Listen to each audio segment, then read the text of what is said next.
Hello and welcome to a full LinkedIn course for financial advisors. In this video, I'm going to show you how 100 plus financial advisors are using LinkedIn to book 3 to 5 qualified appointments every single week.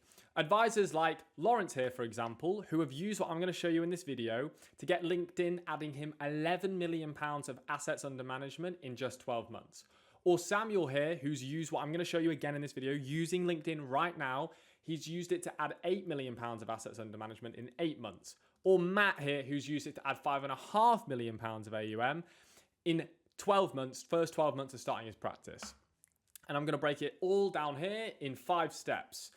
They are niche, targeting, content, conversation, systems. I'm literally giving away the whole blueprint that they're going through. And in this training, I'm going to go through it all step by step. Now, before we get into that, you might be wondering, who are you? And my name's Louis. I'm the founder of Lead Gen FS. And in the last 12 months, I've worked with over 100 financial advisors to help them use my LinkedIn system, the same system I've used for the past 3 years to book 3 to 5 appointments a week for myself on LinkedIn and grow my business. I've helped over 100 advisors use it for themselves so they can book 3 to 5 appointments a week too, just like me. And in doing that, I've had lots of experience with LinkedIn, and I've been able to craft a system, a 5-part system, which is exactly what I'm going to break down in this video with you today. So strap in, I've got a lot to unpack. I'm giving away all the sauce, and we're going to jump into it right now. So let's get started. Step number 1, niche.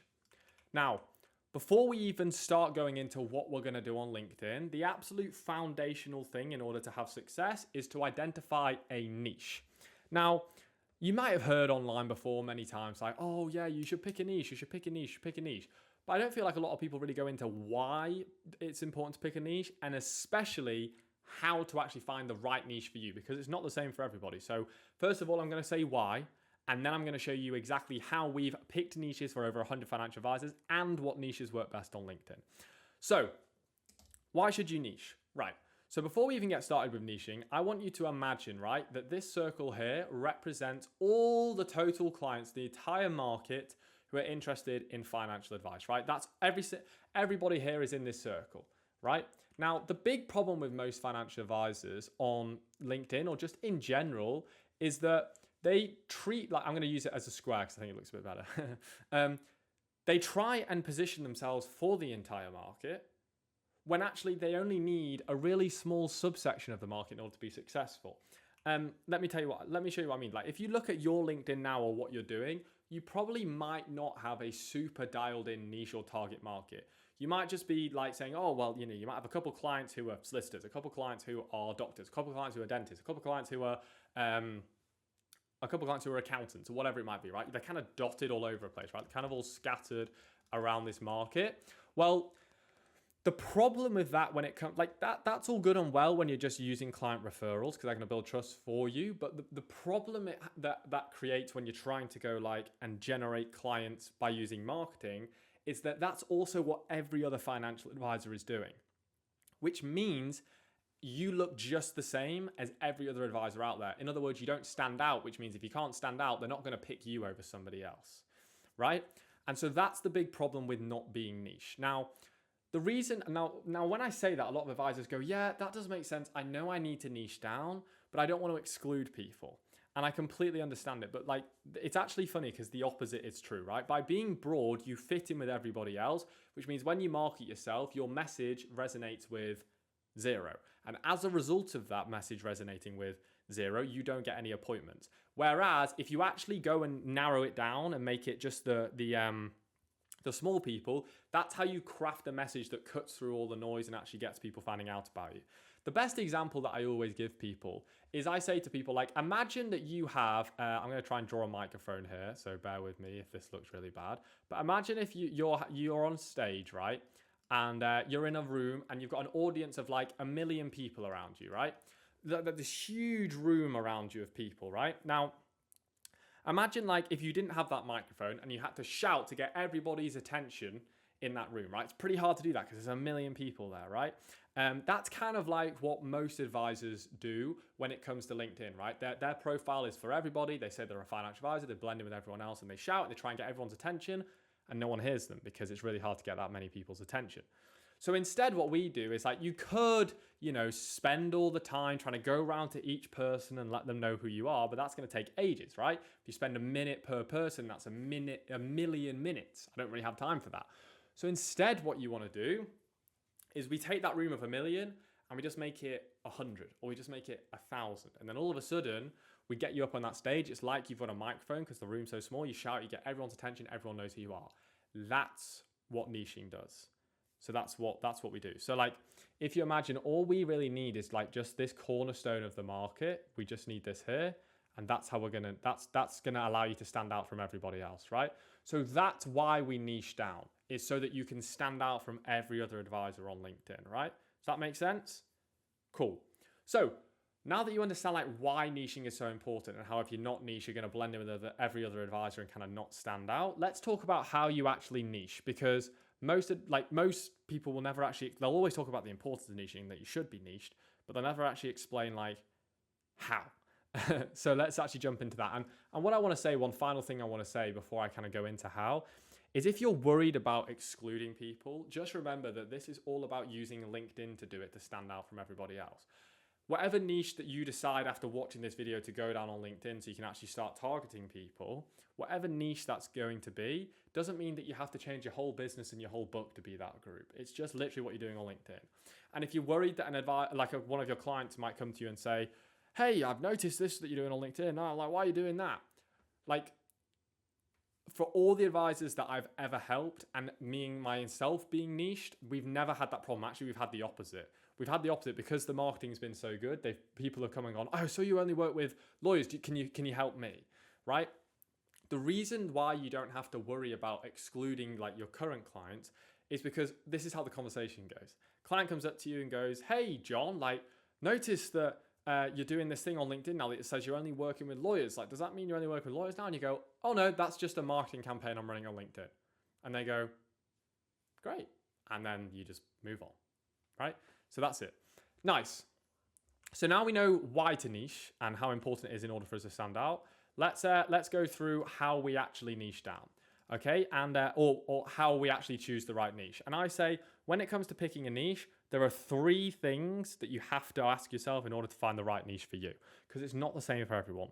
The first thing is do they make a good client? Let's put it that way. Do they make a good client? Do they make good clients? And so what that means is when it comes to do they make good clients, it kind of comes down to a couple things. So the first thing is it commercially viable? So what I mean by that is, that's not spelled right, but you get me.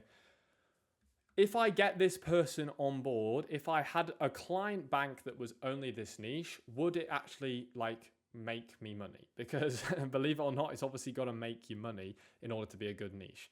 And so what this looks like is like, do these people make good advice clients? As in, do they have the money that that I'd be able to invest? Do they have the level of assets that are good for me to work with?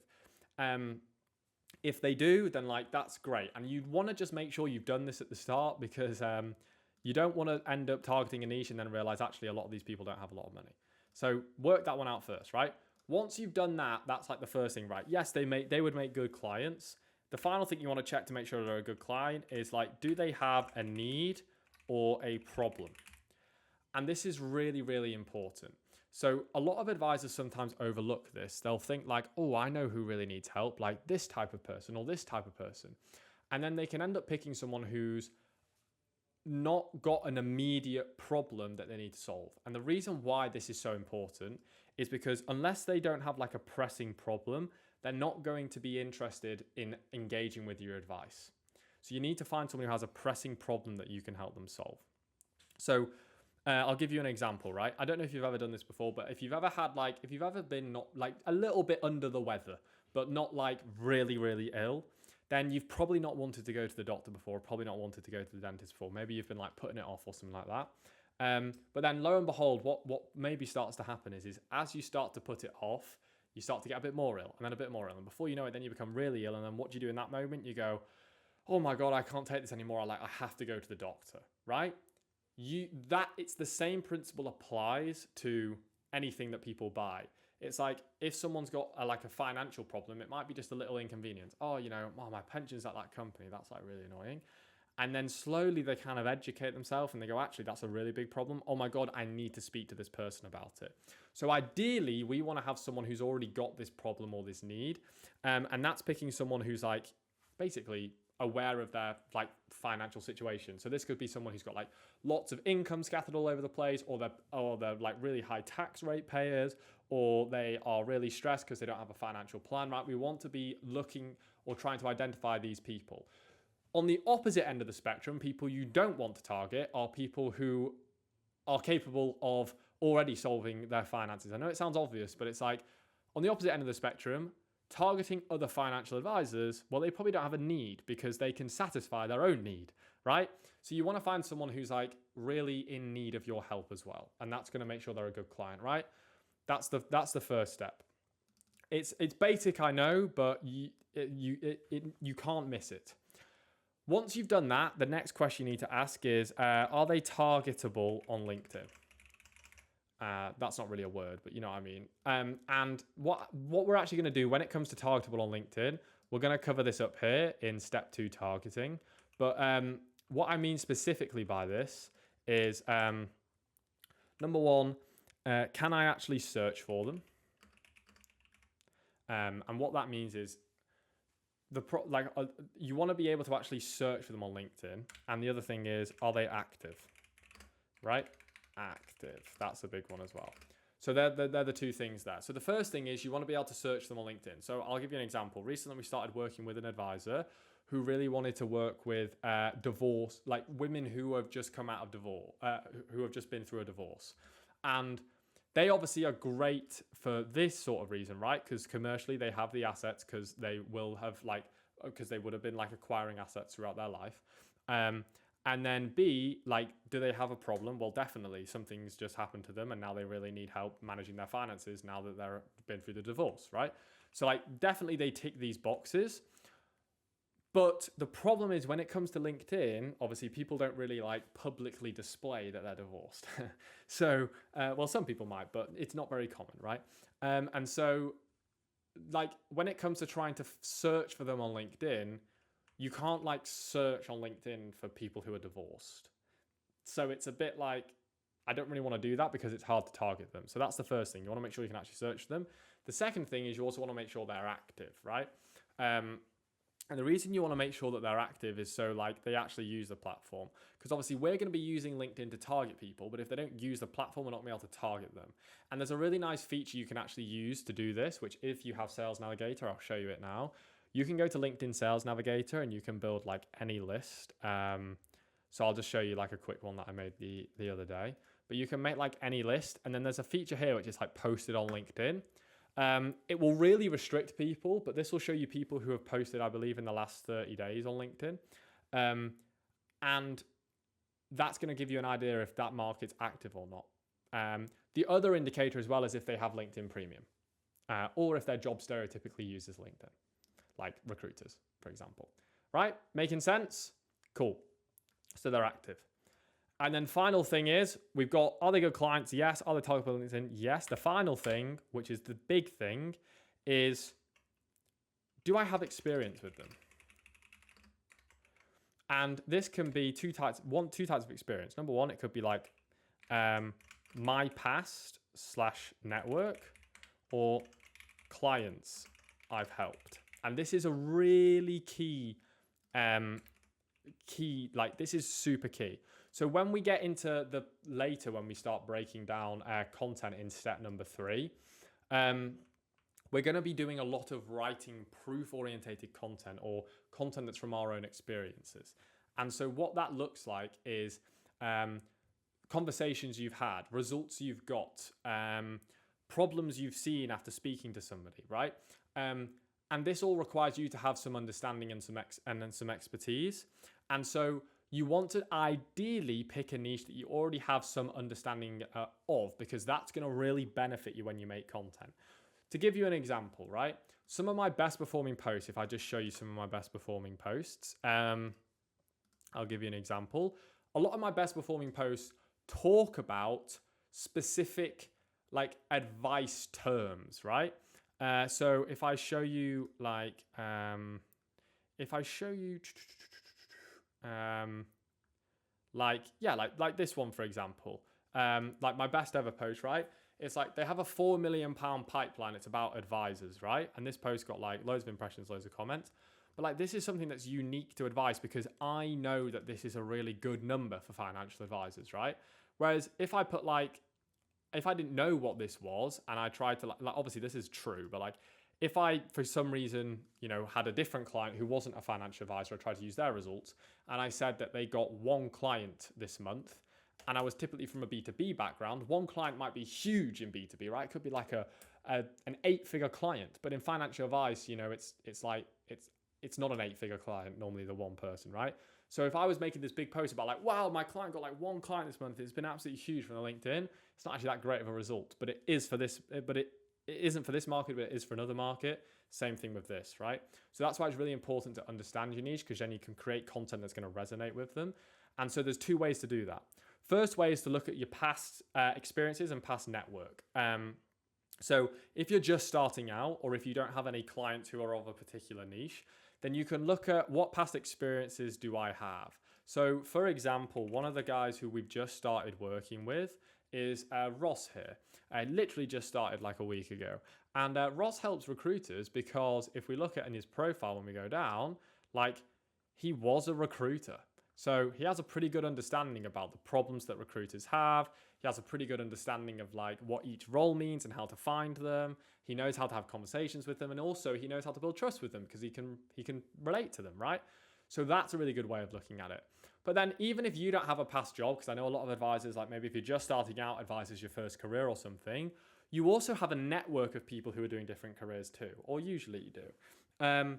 So, you might have a friend who's doing consulting, or a friend who's doing who's a lawyer or something like that, right? And you'll be able to, or like parents or grandparents or, uncles or whatever it is, like people in your family, brothers, sisters who are doing other things, or like the family business might have been something, right? Who are in other industries or in other niches. And then you'll be able to use your experience with them to kind of get the understanding from them.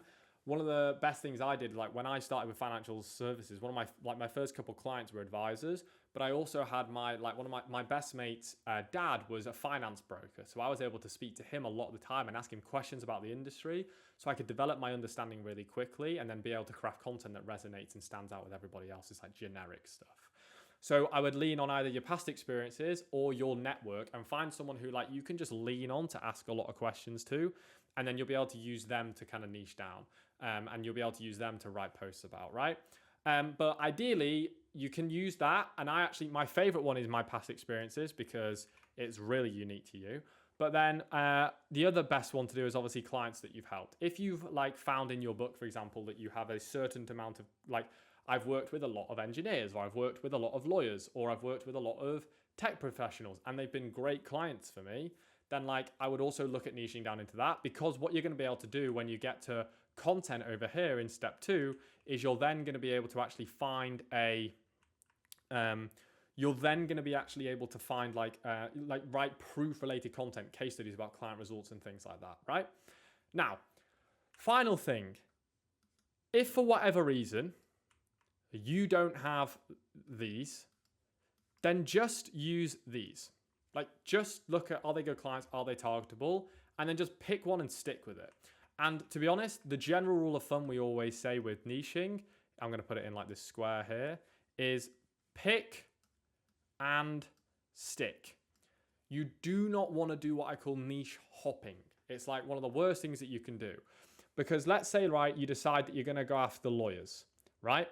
And then what you do is you start going after lawyers for 2 weeks, and you build this big audience of lawyers maybe for a month.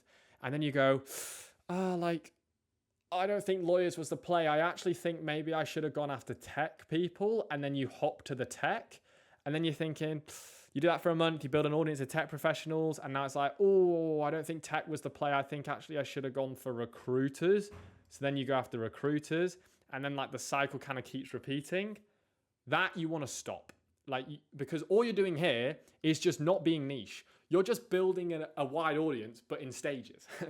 Instead, you want to just pick one and stick with it. Because here's the thing, like every niche has its downsides, but the grass isn't greener. Like the other niche also has downsides. You just don't know them yet because you're not in it. the best thing you can do is stick with it. So like, to give you an idea, like I've done financial advisors for 3 years now. For the first 12 months when I first started, because I had no resources and had to figure everything out myself when I was 19 at university, it took me like 6 to 12 months to get like my first appointment. And but like over time, it's slowly, and at the time then I remember thinking, oh my gosh, maybe I shouldn't do financial advice. Maybe I shouldn't do financial services. But then like, it actually was just because I hadn't been in it long enough. So like, just like stick to it. You'll get more results faster by sticking to your niche than you will by hopping around. That's the honest truth.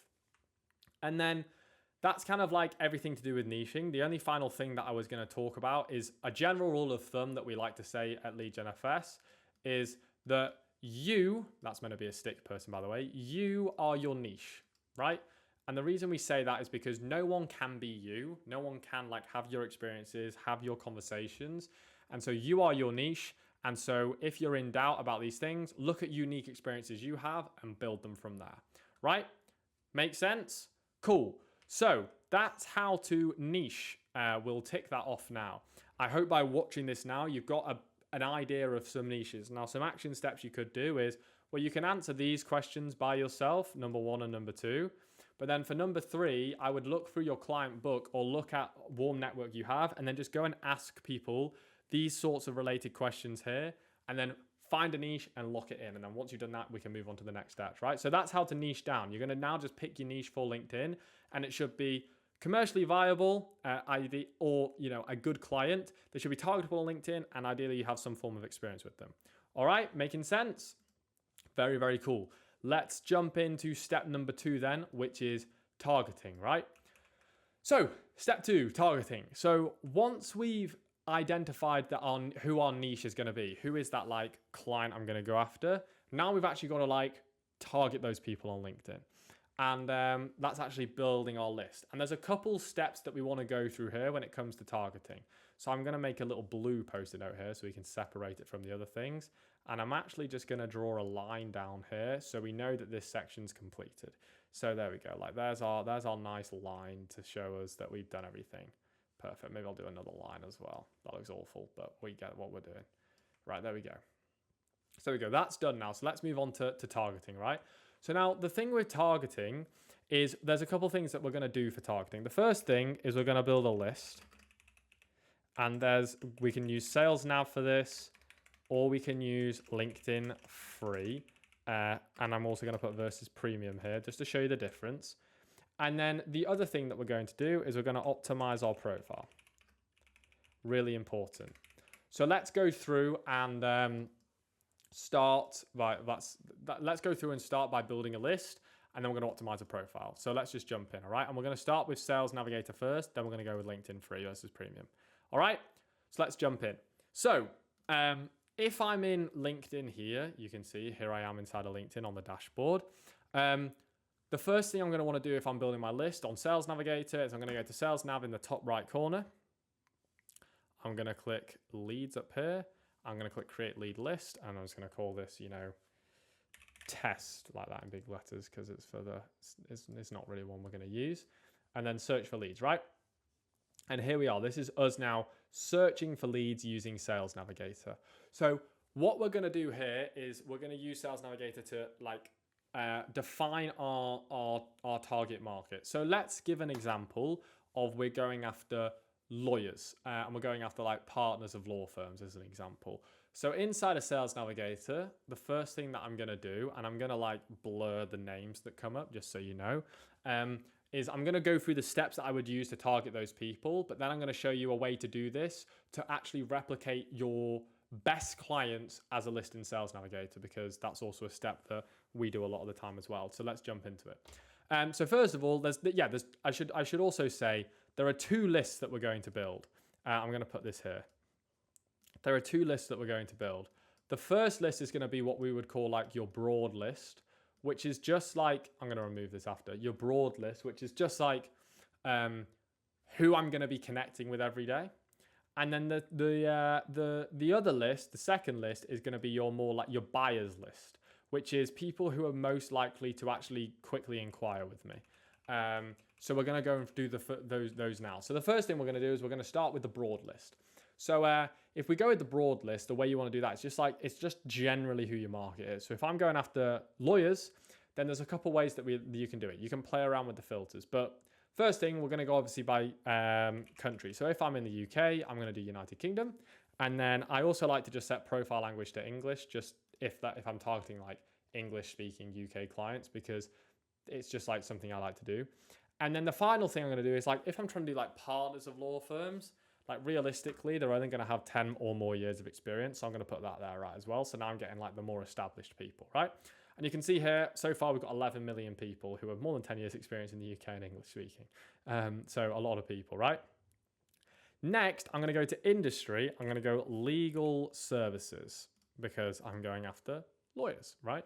So that's who I'm going to try and target. That's my niche, right? So now I've got 220,000, a lot of people. But it's not going to be every lawyer that I want to help. So now I'm thinking to myself, well, what lawyers are not ideal for me to work with as an advisor? Well, maybe I'm looking for people who have like got, a couple 100,000 to invest. They've been doing it for quite a long time. So in seniority level, I'm probably going to want to exclude entry level, and I'm probably going to want to exclude in training, right? I'm probably just going to want to exclude those because I don't want to be working with the people who've just started, right? And you can see here, that's done it. Now what I'm going to want to do is I'm going to want to scroll through this and have a look and see, do these people match who I've got? And I can see here that this is person here whose name and profile is obviously going to be blurred, but I can see here that they say training. So does that scream established partner to me? Probably not. Now, I could obviously in job title do partner. I could do that, like managing partner, but I'm just going to show you how to make it broader at the start. So you could just go really narrow and do that. There's a couple ways to do it, but that might exclude people who are like CEO and managing director and those things. So I could also include them, but I like to do it by excluding the people who aren't the right fit. So for example, this person's in training. So where it says in job title, I'm going to put in quotes training, and then I'm going to click enter, and then I'm going to exclude training. There we go. And now if we go down, we can have a little look. That person should have disappeared. There we go. Like that. Next one is, I know that like if we put like paralegal, that's also not going to be the right fit because they're not quite the level that I might want to be going after. So we can exclude paralegal. Next thing I might want to exclude is I might want to exclude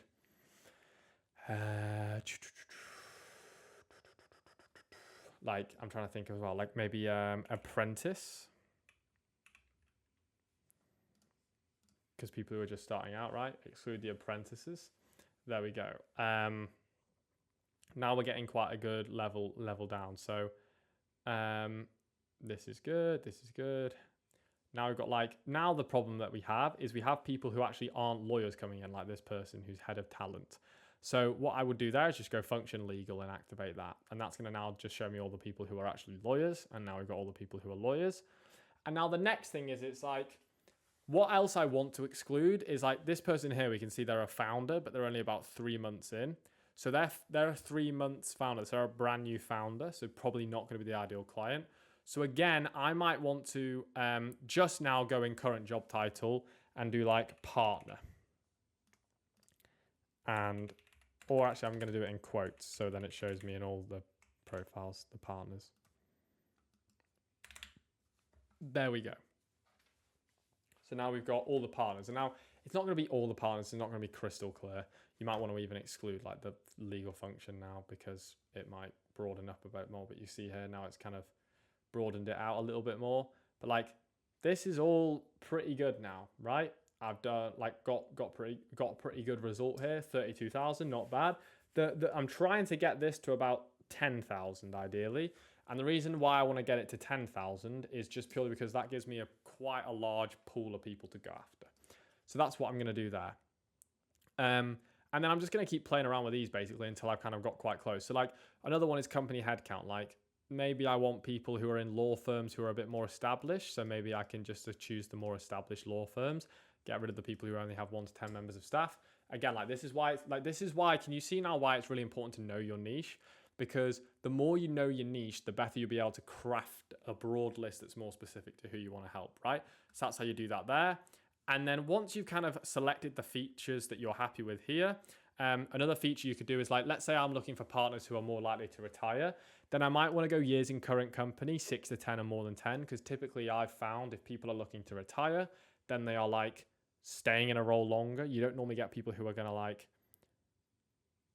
you're not going to get people who are like job hopping when they're about to retire, right?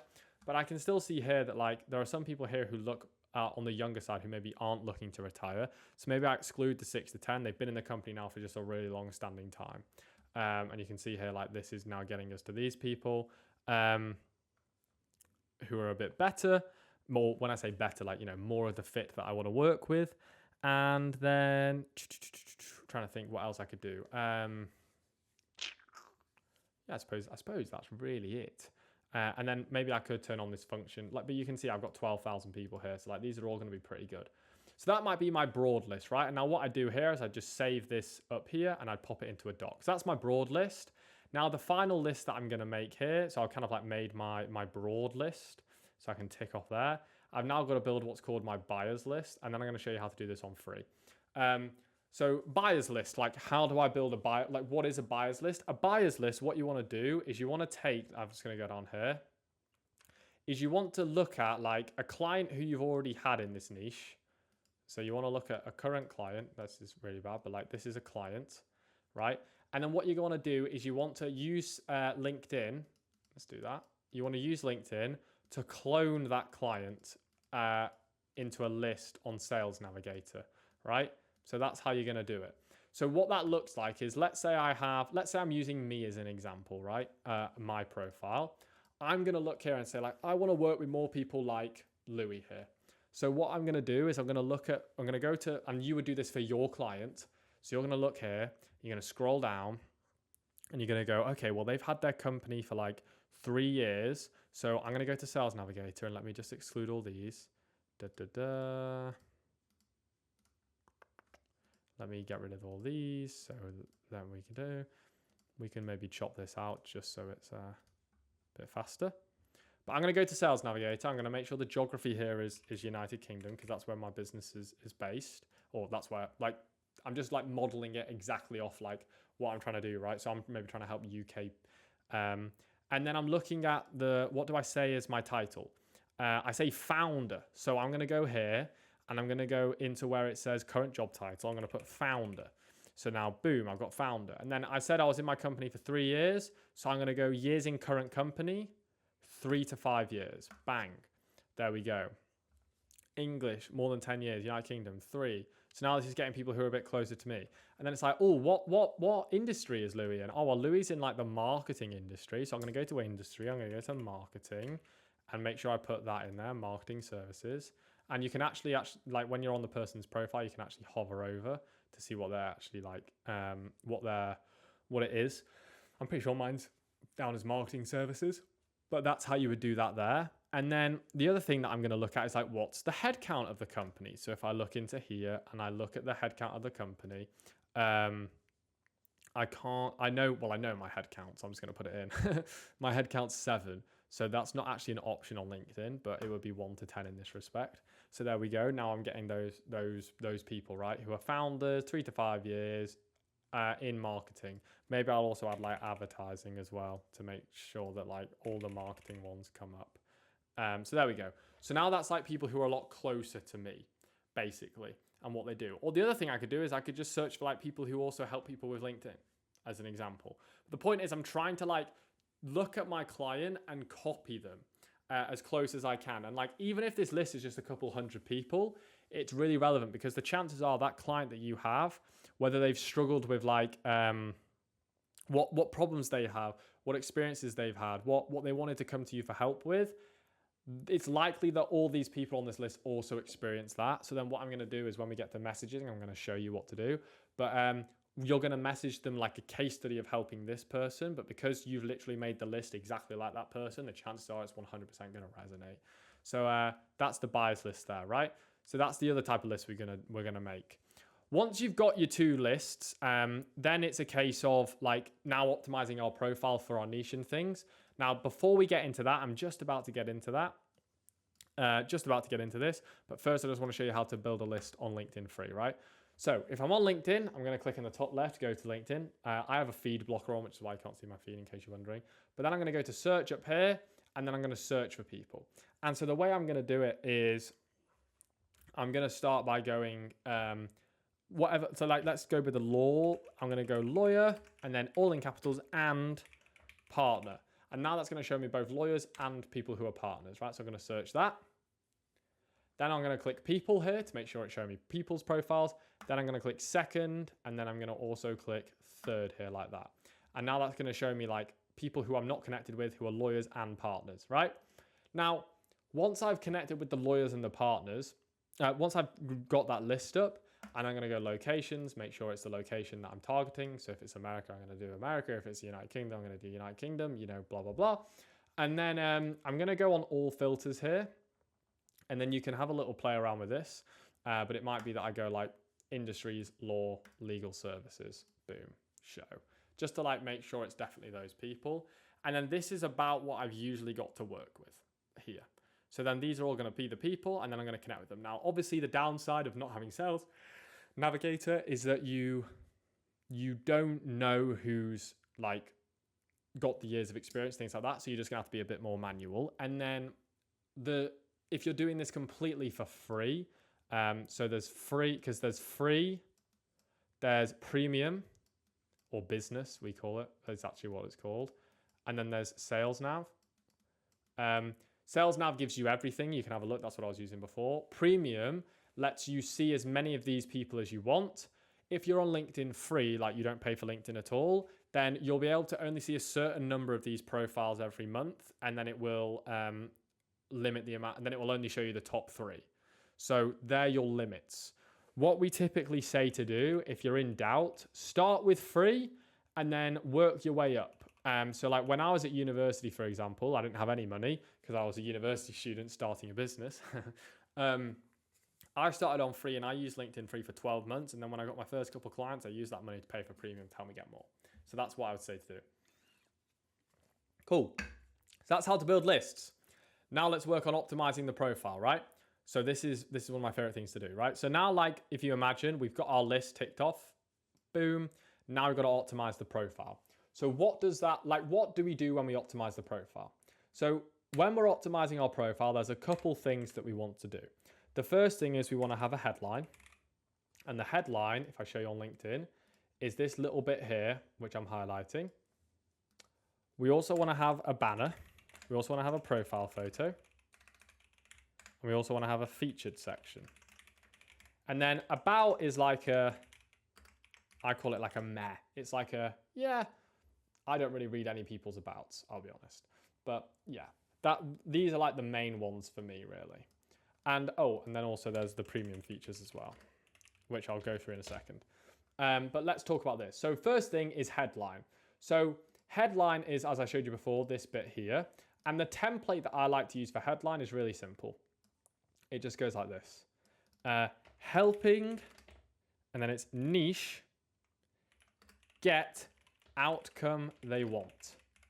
That's the headline formula I like to use. And now my tips for this are niche like equals who we did in step 1, right? But the outcome is you want to use things they would say. Like it's not what you want, what they say they want. So what I mean by that is a lot of the time I see advisors say something here like helping lawyers consolidate their pensions. No one wants to consolidate their pension, or helping lawyers, for example, optimize their tax strategy. Again, like no one wants to optimize their tax strategy. They want to save tax, but they don't want to optimize their tax strategy.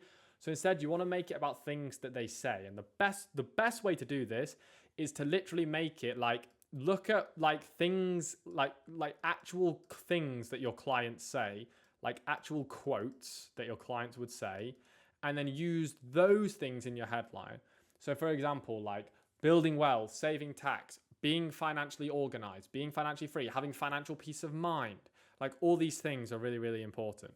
And then like you should include those in your headlines to make sure you have one market message. The final tip I'll give you about what to say in your headline is to choose the outcome they want most, or is like most present, I suppose you could say, like most top of mind. So for example, I know for the financial advisors that I help that something that they really want is to book qualified appointments every week. Now, what I don't say here is helping financial advisors optimize their LinkedIn, because first of all, no financial advisor, like you don't want to optimize your LinkedIn, you want to get appointments, and you optimize your LinkedIn to get appointments. So that's why I don't say that. That's an example of the first one. The next thing here is I'm being specific about 3 to 5 qualified appointments is because this is usually the outcome I found when I've got speaking to advisors, that this is what they'd like the most, right? More so, like obviously, like AUM and things like that is important, but like this is the one that I see a lot of people saying, like, you know, if I could just have 3 to 5 qualified appointments a week, that'd be great. So that's why I lead with that. There's a lot of things I could say. Final tip I'll give you for this, actually, whilst it's top of mind, is you want to have a promise, but then not over promise. So what I mean is you want to make the promise like somewhat realistic.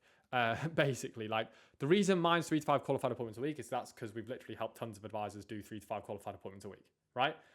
Now, I could say helping financial advisors add 100 million AUM in 12 months, but like obviously you're going to read that and go, well, that's bullshit. Like he's not going to do that.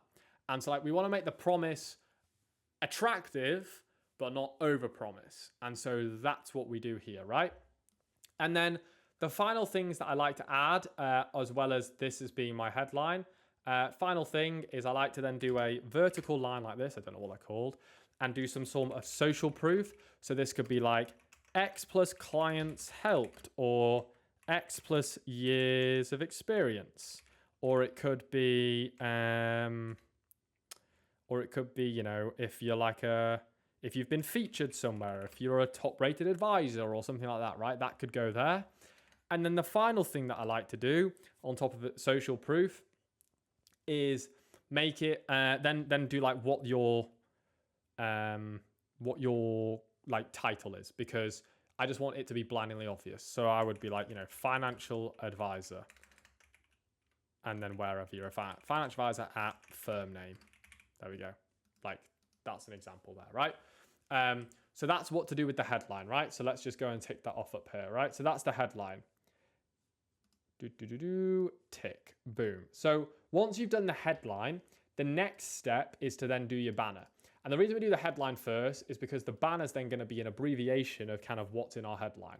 So what you want to do is when you do your banner is you kind of want to take like this part of the banner to helping niche get outcome they want, and then make it a headline in your banner like this. And ideally, when you do your banner, you want to make you want it to be structured exactly like you can see here on my screen. So because the problem is you want it to look good on mobile. So if I just right click here and go inspect and show you what it looks like on mobile, you can see here, like this is what it looks like. Now the profile photo is not normally this big, to be clear. I don't think I can fix that. But maybe if I do this, it might make it look a bit better. No. But the reason why you want to put your... Now it's really not liked it. There we go, fixed it. The reason why you want your... you want to structure it kind of like this. And now what I would do is I would use like this as a model, and then you can probably use like Claude or ChatGPT to help you like build a structure. Is because if you have like you over here, it means when you're on mobile, the profile photo will actually take up most of the space. So you want to like really like only use like the right half of the banner. And there's a couple things that I like to feature in the banner. The first one is some form of call to action. Now, if you're at a firm which is quite compliance heavy, they might not like you to use call to actions. It's not a must do. In that case, I would just say like, don't use a call to action. Some firms might want you to do like, instead of using the word free, like as you can see in the top left here, I've got to apply for your free funnel strategy session. They might want you to say complimentary. I don't get why they do that, but if that's what you have to do, that's what you have to do. I mean, complimentary literally means free, but anyway. So that's what you're going to want to do there. You're going to want to have some form of call to action. If you can't do that, just have like your company logo or something in the top. Then I like to have a photo in the middle just so like people can quickly recognize that it's me. I obviously have one with my brand on because then it like, I feel like that makes more social proof. But then the big thing is what happens on like this right hand side, which is first of all, having the headline which you've written here. And I like to like bold or highlight or color code the niche. So when people see the profile, it speaks to them straight away. I then like to have some form of social proof. So this says here 30 plus advisors held for the last 12 months. It's actually over 100 now. It's just I haven't updated my profile in like a year. Because once you've done it and you've optimized it, you can normally leave it. And then the final thing is to have some other form of social proof. So like I've had this trusted by some of the companies that I've helped.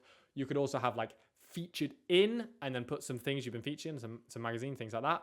Or if you don't have this right now, just like make this bigger, right? And that's how I do that. My favorite tool to do this is a tool like Canva. And then what you can do is you can actually search on Google, like, what are the dimensions of a LinkedIn banner for Canva, right? And then you'll be able to find like YouTube videos, which will literally show you like the exact dimensions. And this is what I was talking about before, like making sure your profile photo covers it correctly, right? So you'll just be able to find that there and do it there. That's like how I did it. Cool. So that's the banner. Once you've got the banner, next thing is then you want to do your profile photo. Super important one.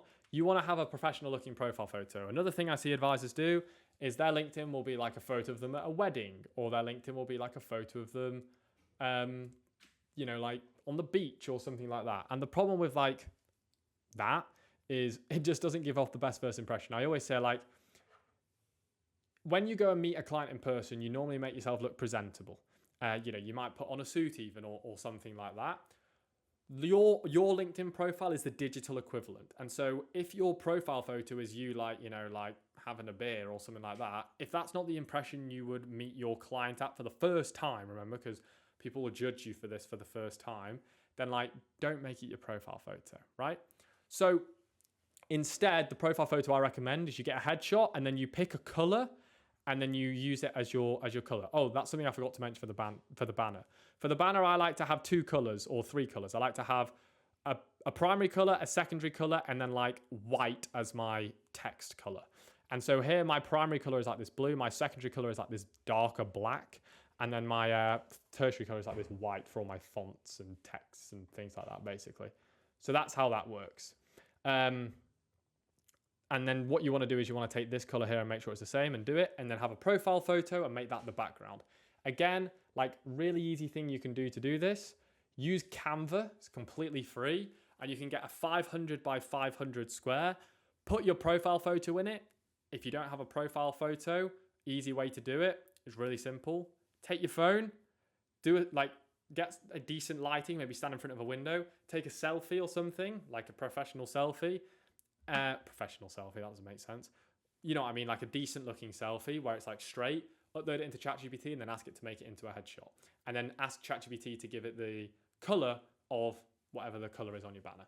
And that's how you can get one pretty quickly. That's the profile photo done. Boom. Next, once you've done the profile photo, you then want to do the featured section. And this is something that is massively overlooked. So on your profile, you want to scroll down and there's this featured section here. And what you want to do here is you want to use this as an opportunity to push people to whatever it is the action you want to take. And the important principle for your profile as a whole is you want to always be getting people to do the same action.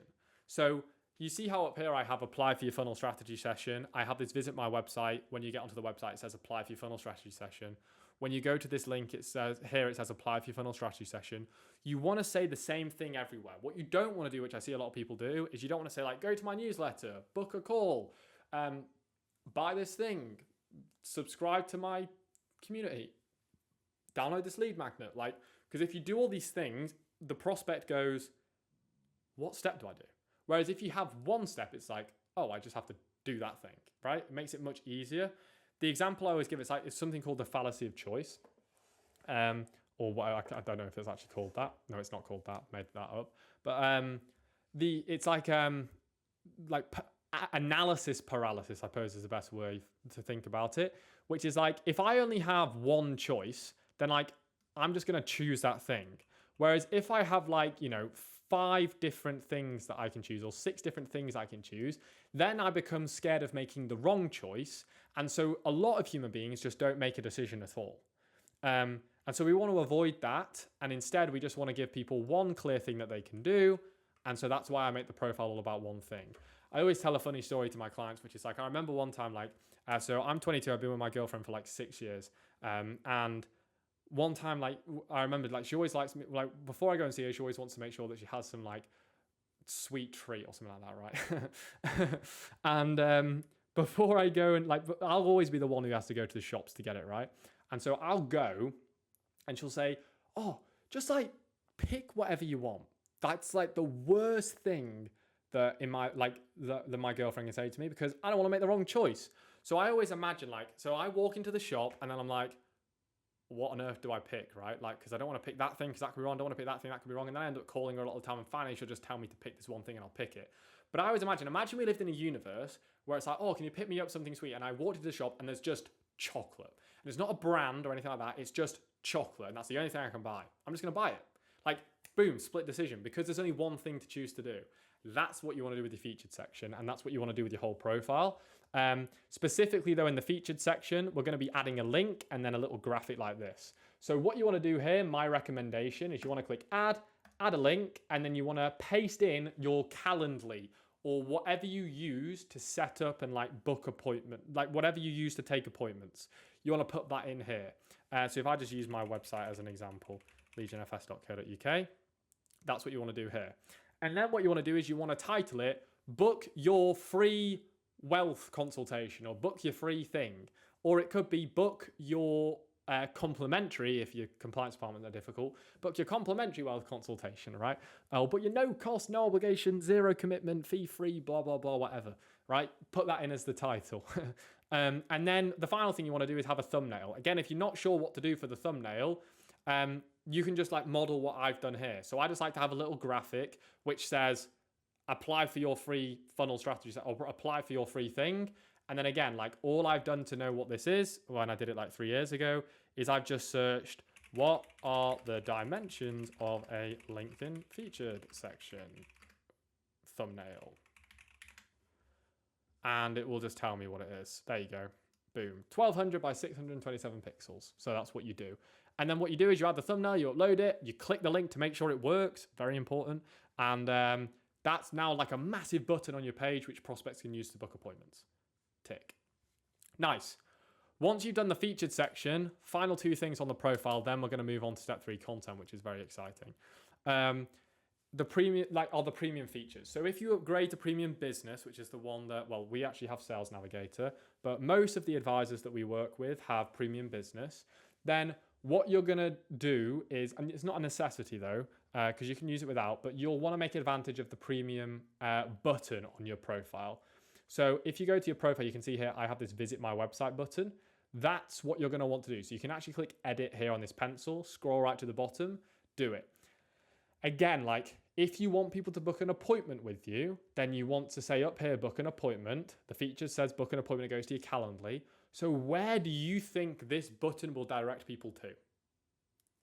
Your Calendly, right? Because it's going to all go to the same place.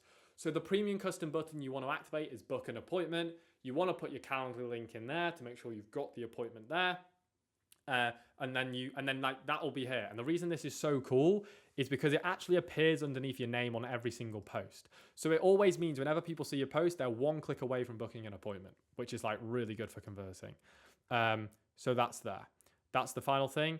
And then the final thing is the about section. Now for the about section, again, like I say, like this isn't a necessity, but we're going to get into what I like. When we get into the content section, I'm going to give you a post to get you started for free. And this post is what I then recommend you use as your about section.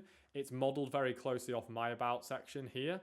And then all that you want to do when you get to the end of your about section is just like, I like to put what my mission is and then tell people where to go. And again, the link is going to be the same link in my feature, the same link in my button. So everything goes to one place. Cool? Making sense? Nice. And that's the profile. So now what we've done is we've just built a list. So like if I just do a quick recap of where we're up to so far, we decided who our niche is going to be. Once we've decided on our niche, we've then built a list of those people using Sales Navigator free or premium. And now we've optimized our profile for them. The final step in targeting, the final step, which is an action step, which you can start doing right now, is then once you've got your niche and your list and you've optimized your profile, you then want to start sending 20 connects per day to your list. And the reason you're going to do that is because that's you manually building your audience. You don't want to add a note because your profile is now optimized. That's going to do all the talking for you. You're just going to send your 20 connects and build your list slowly over time. There you go. Boom. Target done. What great progress we are making. Flying through. We're on the hour mark and we're only step 2. So if you're still here, respect. I'll tell you what, if you reach it to the end of this, like, and then you implement everything, you know, like I'm booking 3 appointments a day. So, and like, it took me 12 months to figure out how to do that and I didn't have this video. So this is just like, this is a shortcut really. So now we're getting into the real fun stuff there, right? This is like the foundations. This ain't even scratching the surface. Now this is where the real, this is where the real appointments are made. So now we're going to go through content. And what I'm going to show you here in content in step number 3 is I'm going to show you the same content strategy I'm using right now to book 3 appointments a day, but also in the last 12 months, it's helped me generate over 1 million impressions, right? So if I just go and show you my impression count quickly so you can see that I'm telling the truth. If I go past 365 days, load, there we go. Oh, over 1 million now. That's pretty cool. But yeah, like that is what I'm going to show you how to do a content strategy. And importantly, it's not just going to be a content strategy to get lots of appointments. It's also going to be a content strategy that actually books you, that gets you lots of impressions. It's also going to be a content strategy that books you lots of appointments. And in this, I'm going to take you through the exact weekly strategy I use, how to structure your post, the best performing post I've ever had on LinkedIn, and actually what like the structures of a post. So if you're ready, let's jump in. So content. This is kind of like the lifeblood of the entire LinkedIn strategy. This is what's going to warm up your audience, make sure they find out about you consistently and build the brand over time and actually get people coming inbound to you. Now, before we kind of even get stuck in, I'm just going to draw one more line here. Before we get kind of stuck into content, I want to talk about like, I suppose like, let's just get started on like, what are the basic steps of content and what's like the, where's the best place to start? So like, what is content? Like, so content is just basically information that we post, that we like share. That's content. And now what makes good content and what makes bad content, in my opinion, is how valuable the content is, right? So if the content's not very valuable, it's not that great. If the content's really valuable, then it's great content because like the person's been provided value. And then you might think, well, what's value? And it's just like, did the person like, if you're watching, like for example, watching this video, normally you're watching this video because you want to find something out, right? And the content we're going to write is going to be educational content. And so what we're trying to do is like, we're trying to create content that provides information to our audience that is helpful. That's basically it. And so there are some ground rules for the content we're going to produce. The first thing with the content that we're going to produce is it's got to be niche specific. So it's got to be niche content. The second thing that it's got to do is it's got to be from your own experiences, ideally. There we go. And the third thing we've got to do, niche experiences. The third thing that we've got to do is we've got to be consistent with it, basically. They're like the 3 things that we want to make sure that we're doing with our content, right? So we're going to put them in a sticky note so we can remember them. But that's what we're going to do. So I'm going to walk through them now. So first things first. Content. What makes good content? We want to make it niche specific, right? Now, a big misconception that I see from advisors is they think that the algorithm is like this thing that they can find this secret cheat code and then the algorithm, like once we unlock the algorithm, it's going to explode our posts. That's not how you need to think about it, right? Let's start with the algorithm first because I want to just smash this belief.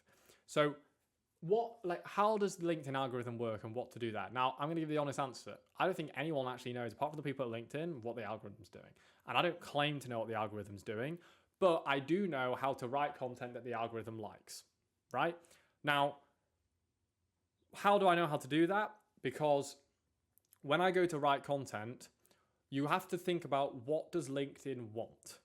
And what LinkedIn wants is it wants people to stay on the platform so it can continuously show ads to them so they can make more money, right? So how does LinkedIn get people to stay on the platform? Well, it shows them good content, because if people are seeing good content, they're more likely to read it, they're more likely to spend more time on the platform and keep coming back for the good content, right? So in other words, the algorithm wants good content, right? That's how I think about it. The algorithm wants you to write good content. What's good content? Well, good content is stuff your audience values, right? And what stuff does your audience value? Stuff audience values equals things that solve problems / entertain / help them. So in other words, if you want to know the secret to getting like viral content that's like hacks the LinkedIn algorithm, it's just writing content that your audience actually care about. And the big problem I see with advisors is they write about stuff they care about, not stuff their audience cares about. And this is why it's so important at step number 1. Let me get my pen back. This is why it's so important at step number 1 that we picked a niche, because now we can, because this is why it's so difficult to get content going viral when like you're trying to be everything for everyone. It's because like if I'm trying to make good financial content, it's pretty hard for me to write a post that's going to get traction from a 19-year-old and a 90-year-old, because they think about money way differently, right? So like instead, I'm going to make my audience really narrow and I'm going to just lock in on what their problems are. I'm going to make content just all about that, right? And if you're worried like, oh, well, won't that get repetitive? Yeah, that's the point. Like I want people to know me for one thing, right? If I'm not being, like how many times do the McDonald's make adverts about their burgers? Quite a lot. And the reason they do that is because they want you to think burger McDonald's, right? So the same thing with the content. It's like, I want to find my niche, like lawyers, and then I want to just only make content about the problems that I see lawyers have the most. And that means that the lawyers are just going to associate me with the solution to their problems. And then LinkedIn, they're going to read that, they're going to find my content helpful, which means LinkedIn's going to push it to more lawyers, right? So that's how it works, okay? So that's what we're going to do, and that's how we're going to create it. Now, that's kind of like the idea. So what we call this is we call it something called the human component, which is essentially writing content for your audience. Like if you want to know the secret to write content, it's just like obsess about providing value to who you're focused on helping. And this is the key thing. I'm going to make another sticky note for this. The key thing on how you do this is you want to think about, again, it comes back to what we said before. It's not what do I want to write? It's what content does my audience want me to write? Really key thing there. So it's like, does your audience want to write about how to consolidate pensions? No, that's probably what you want to do, because your audience might even not know the term pension consolidation. What your audience wants to write, what your audience wants you to talk about is how to feel at peace with their money, or how to feel more organized, or how to retire earlier, or how to save tax. So we're going to make our content all about those things. Does that make sense? Cool. So that's kind of the first thing, right? So you want to make stuff about your audience that you like. So now you might be thinking, well, how do I do that? How do I find the things that my audience wants me to write about? This is why it's been really beneficial over here, by the way. Like, this is why this is beneficial, like to go experience. That's why that's important, because now we can write from those experiences. Okay? So you might be thinking, like, how do I write stuff about what my audience cares about, and how do I actually know that's going to be good content? So here's how we do it. First thing you're going to want to do is you're going to want to look at like previous conversations or even call recordings if you have them. And you're going to want to pull out a couple things. The first things you're going to want to pull out are problems your clients had. Second thing is outcomes they said they wanted. And the final thing is questions they asked. And all of these are going to serve as your content ideas. Because what you're going to do is if they have, and like whatever problems they say, you're going to make content solving the problems. Whatever outcomes they want, you're going to make content helping them get the outcomes. Whatever questions they've asked, you're going to make content answering the questions, right? And importantly, because you're going to do this from conversations you're having, and if it's not conversations, it's people who you know, asking your friends what they want help with, that sort of thing, what problems they encounter, you're going to make content about those things because it's coming from the horse's mouth, if you like. You know it's going to resonate with more of those people. That's why it's so important to be niche, because I'm going to go now ask those people, what content do you want? And then I'm going to go and make it. Lo and behold, as long as I write it well and I actually provide the value, it's going to do well because it's about a topic they care about. Right? So that's how you do it. And then, so like once you've got a list of all the problems, you've got a list of all the outcomes, you've got a list of all the questions, you're then going to turn it into content ideas by like flipping it. So it's like with how-tos. So for example, you're going to for example, your problems be like, your problems be like how to solve problem. Right? Your outcomes will be how to get outcome. How to get outcome. And your questions will be answers to questions, right? And they're going to make your ideas. So let's say, for example, and you want to use their language really importantly. So let's say a client comes to me and they go, oh, I just feel like, I just want to know when I can retire, right? Maybe this one could be, my idea is how to know when you can retire. Or maybe a problem is, I had a really big tax bill. So it's like, maybe I do a post which is like how to lower your tax bill, right? By the way, this is not what the post is going to be. It's just the idea. And then maybe it's the outcome is like, oh, I really want to retire 5 years earlier. It's like how to retire 5 years earlier, right? And now I'm going to make content about these things. So that's how I would start doing it, right? They're like my basic ideas, okay? Now, I hope that's making sense so far. So now I've got my problems, my outcomes, my questions that have come directly from the horse's mouth about like the stuff they've been asking me. Now I've got to write it in a way that LinkedIn and like content and things they'll like about it on LinkedIn, right? And so now I've actually got to turn it into actual content that LinkedIn will like. And so the way that I do this is I want to use post formats that have been proven to work for other people on the platform.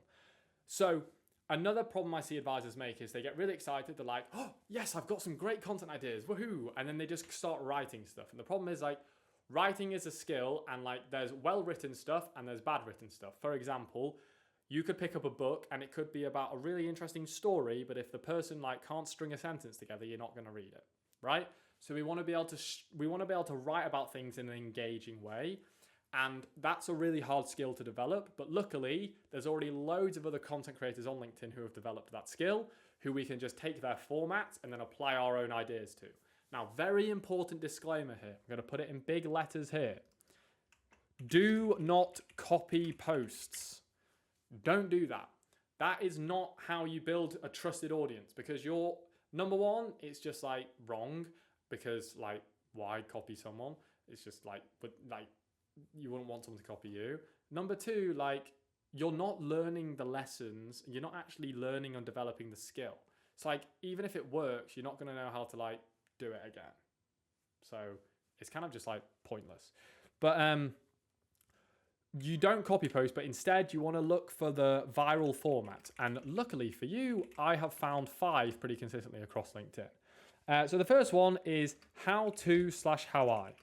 So let me show you an example of a how-to/how I post. Now the clue is in the name. Normally this is how I do this thing or how to do this thing. So if I scroll down here and I go to a post I did recently, let's have a look here.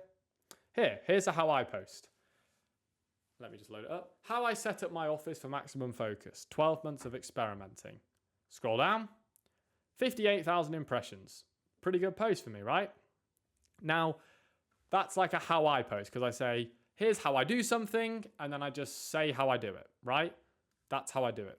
Makes sense? Now, when it comes to here, I prefer how I because only I can say how whereas anyone can say how to, right? See, the thing is with this post is like, only I can say how I set up my office and then give my unique way of setting up my office, because it's like how I do it. Whereas if I said how to set up an office for maximum focus, like anyone could say that. And then like, it's like not unique and it's not interesting. So I prefer to say like how I do something, or how my client does something, or how I did something for my client, because only I can say that, which makes me unique. Next format, listicles. So listicles, weird word, that's not how you spell it either. Listicles are list posts. So it's like I basically say something and then I make a list about it. So if I show you an example of a listicle post, I mean, that's kind of also a listicle post as well, I suppose.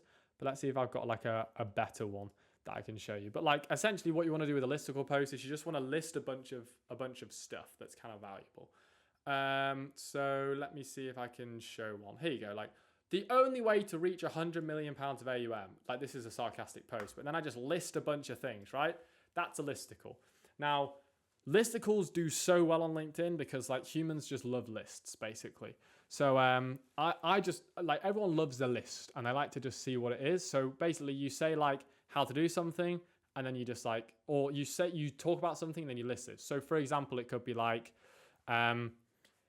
5 tips, 5 mistakes. These are really basic, but like 5 tips, 5 mistakes, 5 tax allowances, 5, you're not allowed to do this, but like 5 stock tips. Obviously you're not allowed to do that as an advisor because then you could get in trouble, but like you get the point, right? You just list things. So that listicles are a really good one. Third one, case studies. So case studies are, in my opinion, the best post. I post loads of these. I would call these like these are appointment bookers. Like these just print appointments. And the reason why is because they clearly demonstrate a transformation, which is exactly what your clients want as an advisor.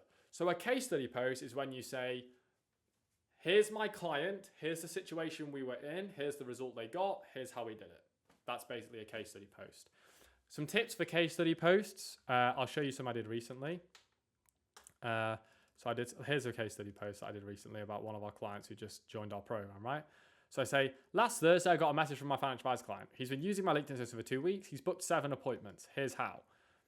And then I explain how. 2 weeks, 7 appointments. Pretty great if you ask me, right? So like, I'm doing a case study post here and I'm showing the result. And these do really, really well. So example one that you could do as an advisor is like, my client, like I'll show you a really good example of one that we just had recently from a guy in the community who had like, I think he got like 3 leads from it in the end. Here he is. So Sean's just started working with us, helps Googlers. Let's have a look here. There we go.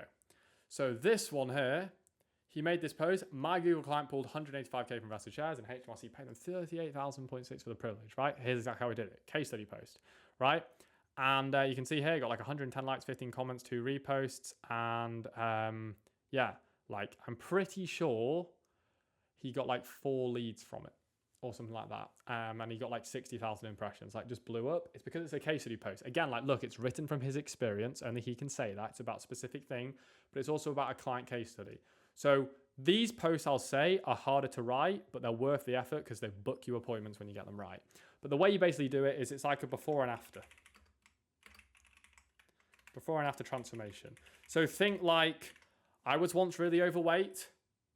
I did this workout plan and now I'm really like ripped. That's like what you want to do, but for finances. So that's how that works. How I, listicles, case studies. Number 4, this is one that I post every now and then. It's like a contrarian posts. I'm not very good at spelling, as you probably have noticed. Now, contrarian posts are hot takes or things that like, you should think when someone has like a contrarian post, you should think like, oh, like finally someone said it. Like that's what a contrarian post is like, or like a strong opinion. So if I give you an example of like one of my posts that is a contrarian post, like this. This is a contrarian post. Didn't do that well for me, this post, but like one of the best things you can do to add 5 minutes, 10 million per year is to stop saying, I just don't have time. I ran out of time to prospect this week. I'm too busy right now to focus on growth. So I've got a lot on this course. I'll look into Q3. Almost every financial advisor I've helped is busy, right? Like it's my take. It's like, you need to just stop saying you're too busy. Everyone's busy. Like you're not too busy. You're just prioritizing other things. Stop prioritizing those things and actually prioritize growth if you want to grow. Like that's a contrarian post, because for some people they'll be like, yeah.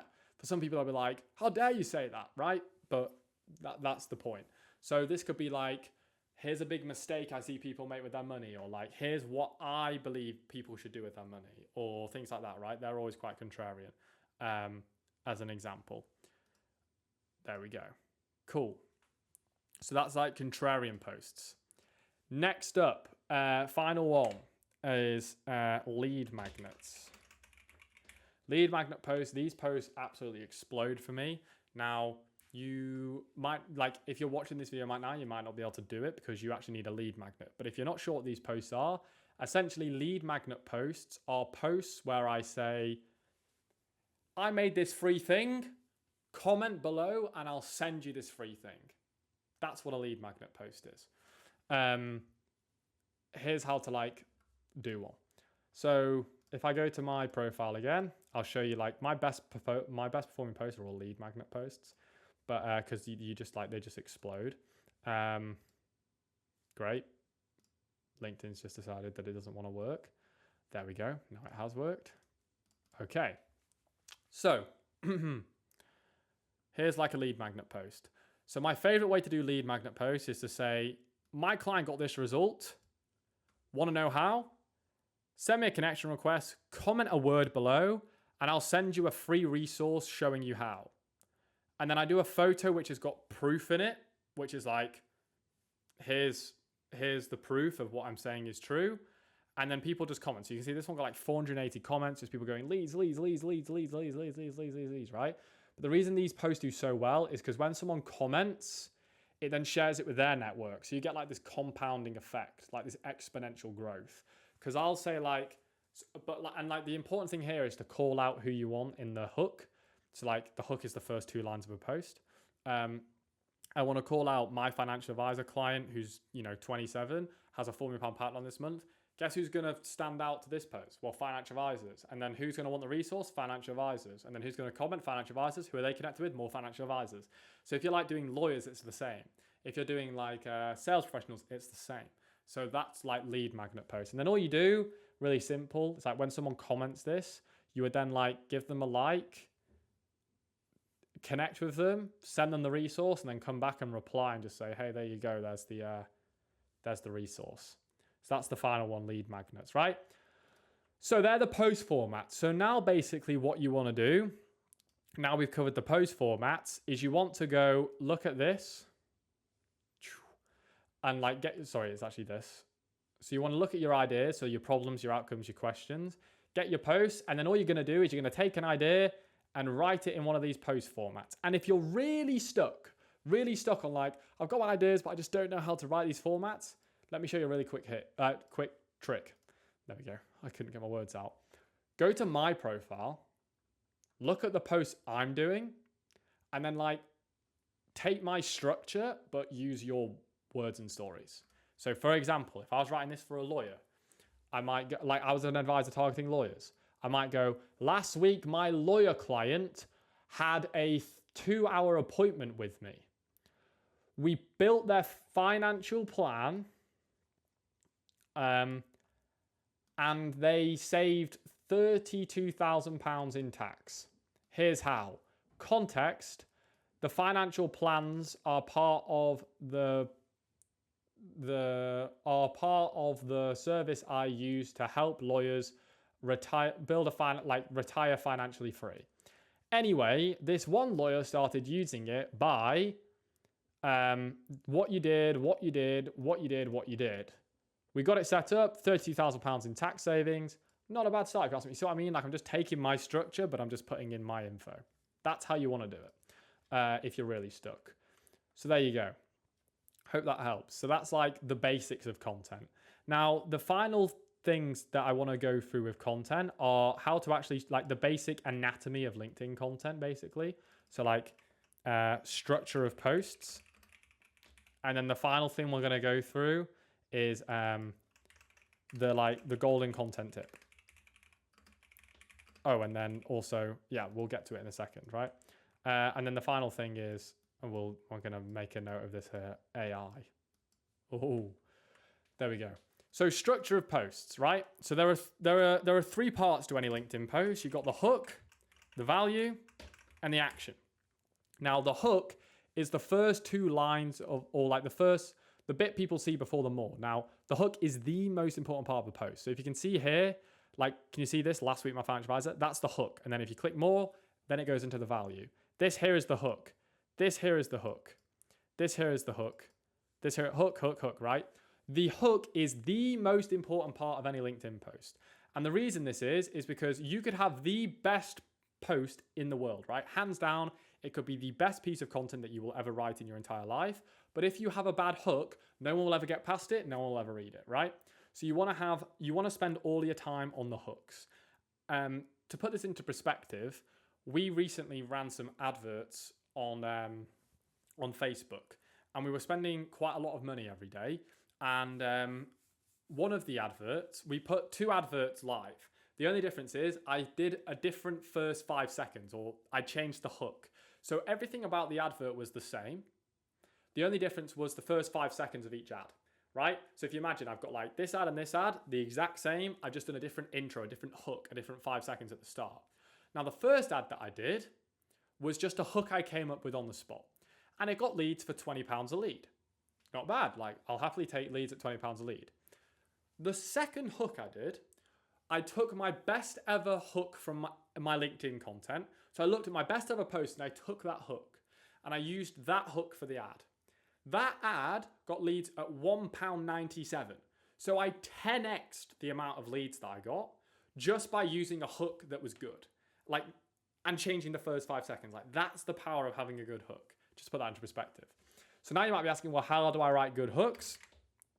There's a couple things. The first thing you want to do is you want to call out the audience. So like, we're really niche, right? So we want to make everything niche, because the point of being niche so we can stand out. So we want to scream like that in the hook. So you'll notice with like all my hooks, I talk about like stuff that's to do with financial advisors because I want it to stand out. So last week, my advisor client, I talk about AUM here. Yesterday, I helped 3 financial advisors. This one is like Financial Planner Life, which is a podcast I was on. AUM, right? It's all financial advisor, right? So you want to mention the audience. You want to call it out so it stands out to them. Next thing you want to do is you want to also use like your own experiences. So what you want to avoid is just saying stuff that anyone can say. So for example, you don't want to say like how to save tax as a lawyer, because like that's just really boring. You want to say like, yesterday I helped this lawyer save £54,000 in tax, because like no one else can say that. And if you don't have those things, then you can use your own experiences. So like, I spent 10 hours building this financial plan for the lawyer. Here's like 5 things we did, right? You can use your own experiences. But that's what you want to do. Or like, on Tuesday, I had this conversation with a lawyer and we talked about this thing, because it's like stuff you only can say and it's making it unique and interesting. And then the final thing that I've touched on already in your hook is ideally you want to have proof as well. If you have proof, that'll make your hooks really stand out as well. Because like I always say, anyone can say how to do something, only you can say how I've done something. And so to illustrate the importance of proof, let's say you stumble across a post on Instagram and the post is 5 investing tips. Now, if some random guy posts that, you might just scroll right past that and think, well, why am I going to listen to his tips? But then if it's like Warren Buffett reveals his 5 biggest investing tips and it's from Warren Buffett, you'd watch it, because Warren Buffett is like one of the richest people in the world due to investing, right? So like, it's the proof that makes the information valuable. It's the proof that makes the content valuable. So that's why we want to have proof there, basically. So that's how that works. I'm pretty sure that's most things. The final like big thing for content, I suppose, is like your hook should make people want to click more. So like it should make people want to click more. So like, can you see here, like 5 days ago, my financial advisor client, so 22 DMs on LinkedIn, 7 minutes later, he came back to a lead asking for an appointment. In his words, it's like, oh, what did he say? You get what I mean? It's like, I want to know what happens next. So that's what your hook should always do. It should include those things, but it should always it should always make people wonder like what's happening next, or like they should want to know what happens next after reading it. So that's how to do hooks. Once you've done hooks, next step is you then want to do the value, and the value is where you just deliver on the hook, like you deliver the information. Now, the point of the value is you want to give as much valuable information as possible, but like not any fluff on LinkedIn. So you just want to deliver it really quickly. Now, what I like to do here is like short, snappy sentences that are really simple. So I like to write ideally on like single lines, short sentences, use lists where I can to kind of make it visually appealing. So like, for example, you see how this list like goes larger over time. It just looks nice. Like we want to make the value visually scannable content so it's easy to read. And then we want to make it like short, snappy sentences so it's easy to read. So that's what we want to do with value. And we want to make it like, and the way to do that, quick tip, there's a tool called TypeGrow. You can click free tools here. You can go to LinkedIn post preview, and then you can click this little mobile icon here. And then you'll be able to see what your posts will look like when you write them on mobile. And it should always like look nice and scannable. So the way to do this is use short sentences, use lists to break up your posts, and don't write in like massive chunks. Don't make it look like an essay. So again, like if you want to just look at my post, for example, like super scannable. There you go. So that's how you do the value. And then the final thing is the action, which is you want to end every post with an action. And now I don't mean a call to action, because some people who are watching this, they might think like, oh, I can't do call to actions because my compliance department don't let me. I don't mean ending it with a call to action. I mean like if you can't do call to actions, which is like book an appointment, download this thing, send me a DM. If you can't do that, ask a question to your audience so they can take an action. So for example, do you agree? Got a question? Leave it in the comments. Like you're asking a question, or you're also getting people to like think a certain way. So like you could end a post like makes you think. No question mark. That's an action that makes people then think. So that's how you want to round off the post. So that's the structure. Hook, value, action. Next thing, the golden content tip is write from your experiences, or only posts you can write. So meaning, the way you should look at your posts is if you could replace the name and the profile photo and the post still be true, then like that's an indicator that you shouldn't write it. So I'll give you an example. If I look at my best posts, it normally follows this rule. So for example, last week my advisor client watched 2 hours, 38 minutes of my content training. Can anyone else post that? No, because it's only true for me. Now look at this next one that didn't do as well. One of the best things you can do to add 5-10 million AR is stop saying, like, there's no, like, anyone could say that. So that's why it's probably didn't do as well. Yesterday, I helped 3 financial advisors find their niche. No one else could say that. I don't have this, but I still got 18 clients from my LinkedIn in the last 30 days. No one else can say that. Tuesday, I went to London, filmed this thing. No one else can say that. I've learned this about growing AUM after speaking to 300 plus financial advisors. No one else can say. You get what I mean? It's like my own experiences. So that's the thing. Couple things just before I go. How often should you post? Now, the answer is 5 to 7 days per week, although you could actually do like up to twice a day. But the reason why I don't have like a hard, steadfast rule on this is because, like, put simply, the more you post, the better you get at writing content, the quicker you build your audience, the more appointments that you'll book. So like, I do a minimum of 5 a week. If I want to post more, I'll post more. But 5 a week is the minimum because that gives you enough repetitions to get better over time. But like really, like the more repetitions you do, the better you're going to get faster. And that means the more appointments you're going to book and the more you'll grow your book. So more the better. And then the final thing on this point is also like, should I use AI to write my content? Our answer is no, to the point where all the people inside of our program, we actually don't review your content if it's written by AI. Because if you think about what I've said so far about getting the best results with content, it's writing content your audience finds most valuable. Let me ask you a question. If you see a post on LinkedIn that's written by ChatGPT, what do you think?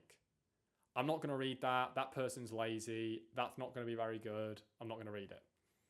So why would you expect people to read your post if you use it? So don't write with AI for that reason. Second reason you shouldn't write with AI is because AI can't write from your experiences. Only you can, because they're your experiences. And the third thing is, if you use AI to write your content, you're not developing the skill of writing content, and AI can only be as good as the person who's using it. Meaning, I could be shit at writing content, get AI to say, write me a good post, and then it's still a shit post, but I don't know that because I'm shit at writing posts. If I'm really good at writing posts, and then I get AI to write me a post, I will edit that post until it's up to my standard. But the thing is, you can't develop the skill if you just keep using AI. So you have to just write posts by yourself to develop the skill to get good to then do it. Make sense? Great. So that's content. I know we covered a lot there. But that's everything to do with content. And so what you're going to do now is, now you know how to write content. Final thing I've not done is like what you should post. Best content is text posts or text plus image posts. So if I show you again with my profile, text with an image or just plain text posts, like just text with no image, following all the rules we've highlighted there. So now, like, if you think about it, we've got our niche, we've got our targeting setups, we've got our list, our profile, we're connected with 20 a day. We're now going to post at least 5 pieces of content a week specific to our niche from our own experiences using images and text to go out for them. And the images should ideally have me in it because I want it to all be about me and my brand and people buy into me and my relationships. And I build a relationship with them. Making sense? Cool. That's step 3. I promised you that I was going to give you an introduction post to get you started, right? To make it nice and easy. So what we're going to do is I'm going to give you the exact post that I've used to get when I was making an introduction on LinkedIn. I'm going to give you that post. And it's a post that's proven to work for all the advisors we've worked with. All you have to do is go to the description in this video. I'll be able to find a link to that resource and you'll be able to download it completely free. And then you'll be able to start using it to actually like kickstart your post. So like I've already done the first post for you. So just go and post it. Like what's the worst that can happen? No one likes it, which means no one's seen it. Boo-hoo. There we go. Right. Step 4. Now we've just covered the content. Now it's like, if you think content's about nurturing and warming up your audience, step 4, conversations, is about turning your audience into booked appointments, which is why it's step number 4. So I'm just going to draw a line down here again. So we've got our nice little section and we're going to get into step 4, which is conversations. So let's jump right in. Now that we've got our niche, our target market, and we've now got our list, we're connecting, we've got our list, we've got our profile optimized for them, we're connecting with them every day, and now we're posting content that's going to build the audience. Now we've got to actually start messaging those people so we can turn them into booked appointments. And the big mistake I see advisors make here is they try and automate conversations, right? And the reason we call step 4 conversations, and by the way, like what we're going to walk you through in this step is I'm going to walk you through the exact conversation framework that I've used to book. That I use like about 50% of my appointments come through conversations. So I book like 1 appointment a day just from DMing people. I'm going to walk you through that framework, which is like, how do I actually start conversations that get replies? How do I start them so they don't get ignored? How do I actually then turn those people into appointments? And how do I not get like people who are just like pissed off with me for messaging them? That's what we're going to go through here. Big mistake I see with advisors make is trying to automate their conversations. So a lot of the time I see advisors automate DMs, send out like thousands, and then they're like, why is no one responding? And it's like, when you get automated DMs, do you respond to them? No. So that's why. So conversations, right? We're going to jump into it. But like, if you think like, what are conversations? What is conversations DMs? Like the reason we call this conversations, not DMs, is because that's what we're trying to have, conversations. And like, when you have a conversation in real life, do you automate your replies? No, you like converse and you like listen to what the person says and you respond accordingly, right? That's what you want to do here. We're going to start conversations, but importantly, we're going to start conversations, but lead them to a place where we can actually help people. So let's like where we can actually get an appointment booked in. So let's look at this. So first of all, your first step when it comes to conversations is like, who should I start conversations with? And so the way I do this is I look at something called like my messaging ladder, which is the priority of people that I should get conversations with. So I'm just going to load that up for you right now. All right, so here is the LinkedIn message priority ladder. And you can see here that we've got like a certain set of people to message. So like what this is in order of is it's who are you most likely to get the most responses from. And so this actually goes in scale of warmness. So at the top, we have like inbound leads. Now, obviously, it's most important to message inbound leads first, because when you get people inbound leads, which means people have seen your content and then started messaging you first, you want to prioritize those people because they have like the highest intent to the point they've actually messaged you. So you're going to message those people first. Once you've messaged those people, you're then going to go onto your lead magnets, which is when you make those lead magnet posts and people comment, you want to make sure you're responding to all those people or people who've requested for it. Because again, they're only going to request for a lead magnet if they're actually interested in what you have, right? Or they've got a problem that they want to solve, which is why they've asked for it. So prioritize them. Then what we're going to go for is warm profile views. You might be thinking like, what's warm profile views? And if you have Sales Navigator or Premium, you'll be able to see the people that are viewing your profile. Warm profile views are people you've been historically connected to, who are like repeatedly viewing your profile or like are viewing your profile, and they've not like, and not just because you sent them a request. The reason they're so warm is because like, why else are they viewing your profile other than they're interested in what you have and they're trying to learn some stuff? So they're like third. Fourth is inbound connections. So like if people are requesting to connect with you who are in your target market, they are inbound connections because again, they're coming to you. Content engagers, they're people who are liking your posts and interacting with your content. What I will say with this is a caveat to it, which is it depends on the type of content they like. Because if they're liking just like a personal post, which is like you having like a barbecue with your family or something, it doesn't necessarily mean they're really high intent. But then like if they like a post, like a client case study, then they're like really high intent, right? So like this one can be really high or really low, depending on the type of post. But then right at the bottom is brand new connections, like people you've just connected with, which means like cold connections. Now, that's the priority. Now, importantly, it's a priority ladder. It's not these are the people you should message and should not message. So like if you're just watching this video and you're just about to start on LinkedIn for the very first time, you're going to start new connections. And what you're going to do is you're going to start 10 conversations every day. And the important part is when you're doing these 10 conversations, it's not 10 conversations with like it's not like I'm starting these 10 conversations with new connections every single time. It's I'm going down the ladder. So let's say I've got to do 10 conversations a day. How many inbound leads do I have? I don't have any inbound leads. I'm going to go to my lead magnets. I only have one lead magnet. I'm going to send that message. Now I've got 9 conversations to start. Warm profile views, I've got 3 of those. Okay, now I've got 6. You see what I mean? Like you've got to do 10 every day and you just work your way down.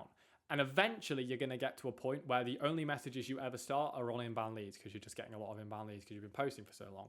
But you're all going to start if you're just watching this with new connections. And like you might think, oh, well, they're at the bottom. Is there a point? Yes, because you're going to train your skill on the people who are least likely to respond, which means when you get the people who are most likely to respond, you can actually deal with them properly and put them in and then turn them into clients, right? The way I explain this is like, you starting right now messaging new connections is like training for a marathon with a weighted vest on. You're putting yourself through absolute agony right now in terms of like how it's going to feel to message these people because you're not going to get responses. You're going to find it really hard. You're going to have to send quite a lot. But then what's going to happen is over time, like you're running away with this weighted vest on. Over time, you're going to slowly go up, and like you're going to get more of these. But because it's then finally when you get to like the point where you're getting inbound leads, you're going to like take the vest off and you're going to be so strong, and then like you're just flying. And that's how it's going to feel. So that's who you're gonna start conversations. So the note is here: start 10 conversations per day, and like that. So you're going to start 10 conversations per day, and then what you're going to do is you're going to like work your way down in level of intent or warmness. Making sense? Cool. So that's what you're going to do there. Once you've done that, now we're starting these 10 conversations. You're going to work your way down. Now let's actually walk out like, how do I actually find these people? So let me just like download this real quick and pop this on the old doc that we're working through right now. just so we've got it here to refer to. Cool. There we go. Nice. There we go. Look at that. Boom. So first off, inbound leads. Well, like, I'm not going to show you inbound leads. It's fairly obvious. It's people who have DM'd you. Second is lead magnets. Now, I'm not going to show you that either because it's also fairly obvious. I showed you it before, right? People who have commented on your posts. For warm profile viewers, you're going to go to your profile. And then if you have premium or Sales Navigator, you'll be able to click this button here, which is profile views. And then literally all you're looking for in profile views is people in the last 90 days who have like come back to you, who have been connected with you for a while. And normally you can make it so it's like, you can't do it here, but you'll make it so it's like people who are already connections. But anyway, what you want to do here is just go down and look at people who've been viewing your profile and like anyone who you know you've been connected. It's like this person here is a second connection for me. So I'm going to send a connection request, but it doesn't mean that like that person is a warm profile view because they viewed my profile, but they're not connected with me. Whereas if I like go down to some people down, let's say like further down the list, I'll probably find someone who I've been connected with for a while who keeps like coming back and looking at my content. Like some of these people down here who then I would go back and message basically, if that makes sense. So that's how to do profile views. Inbound connections, you want to do that inside your My Network tab. It'll just be people who are requesting to connect with you here. Obviously, you're only going to do that for people who are your connections. Who are your ideal client, right? If it's like not someone who's in your market, you're not going to accept that request because you only want your network to be niche. Content engagers, you just literally go to your profile, you scroll down, and like here they are, like these people liking your posts are the people you're going to message. So that's how that works. And then new connections, you just want to like, when you're sending your connection request, you're going to go to My Network. You're then going to click connections and it's the people you're connected with there. That's how that one works, right? So that's how to do it. So once you know who to message, now we're getting to the fun bit. It's how do I message these people? Ooh, very good. Let's get into that. So we have a message that we call the perfect opener. And, I've been sending DMs on LinkedIn for three years now. And this is the message that I have found has been able to get me the most relevant conversations. That's the important part, is a lot of messages out there will be able to get the conversation started. This one I've found has not only got the conversation started, but it's got the right conversation started, meaning it's given me a way to easily take it and turn it into an appointment. So let's have a look at the perfect opener. What's our perfect opener? So our perfect opener is really simple. It's hey, person's first name. Or I'm just going to go, hey, first name. First name. Thanks for action you took. Right? Thanks for action you took. Thanks for connecting with me. Thanks for viewing my profile. And it's noticed when I was viewing your profile that you've put... Oh, whoops. What have I done there? Nothing. That's fine. Get rid of that. Notice when I was viewing your profile that you've personalized experience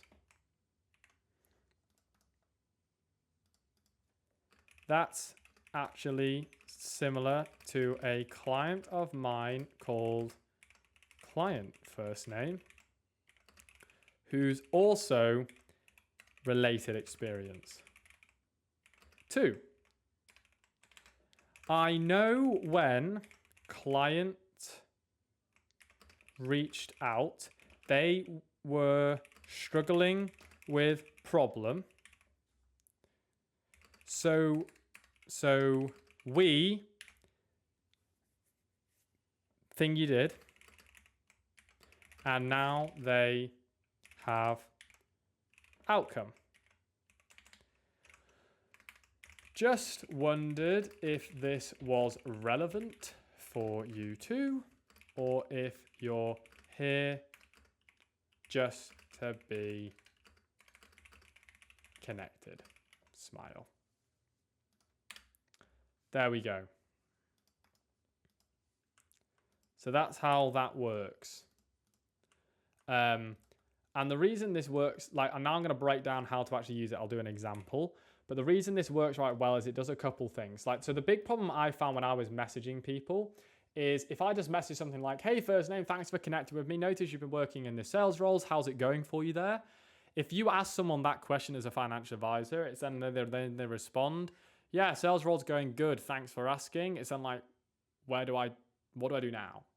Whereas with this message, we're kind of just introing it, but then what we're doing is we're giving them a really nice, easy out. Like we're not being too pushy. Because the reason we do it this way is you never want to go into the appointment. You never want to ask for the appointment straight away unless you've actually positioned the appointment as something to actually do. Unless you've actually got buy-in for the appointment. The worst thing you can do on LinkedIn is just start messaging and going in for the appointment straight away, because no one wants to book an appointment with a stranger. It's kind of like asking someone to marry you on the first date. You want to get to know them a bit first, actually understand you can help them, and then you want to ask them for the appointment, right? Because at the end of the day, you've just met this person and now you're asking them for an appointment if they'd like to hand over their life savings to you. You've got to have a conversation first, which is why you can't automate it. So let's break this message down. So first off, it's hey name, thanks for action you took. It's just like, hey person's name, thanks for connecting with me. Thanks for viewing my profile. Thanks for liking my post about this thing, depending on how you're messaging them from one of these sources up here, right? Once you've done that, it's notice when I was checking out your profile that you've personalized experience. Why are we doing this? The reason we're doing this is because we want to show we're not an automated message. We are a real human being, and I've not just copied something from someone else. I am actually spending time to look at you. I am actually being a real human being. I've spent effort on this. And that's why you can't automate it as well, because if people see it's automated, they go, oh, that's an automated message. I'm not responding to that. So notice your personalized experience. So for example, it's notice that you've been working in this sales role for 5+ years, right? That's actually similar to a client of mine called John. And now we're not going to go into John's full name and his whole financial details. We're just literally naming his first name, who's also been in sales for 5 years too, right? Why are we doing that? The reason we're doing that is because we're saying, hey, when I saw your profile, I noticed this thing, and it reminded me about someone who I've helped, proof, I've got trust now, who's also that same experience too. And now it also justifies why I'm reaching out. It's not just like, I want to book an appointment with you. It's no, when I looked at your profile, I've seen that you've got this experience, which reminds me of someone just like you I've helped, which builds trust. And it reminded me of them, and it reminded me of that person. And then oh, right, I get it. He saw my profile, he saw I was doing this, and now he's reached out because he saw that I've been doing, that I'm similar to his client. Makes sense, right?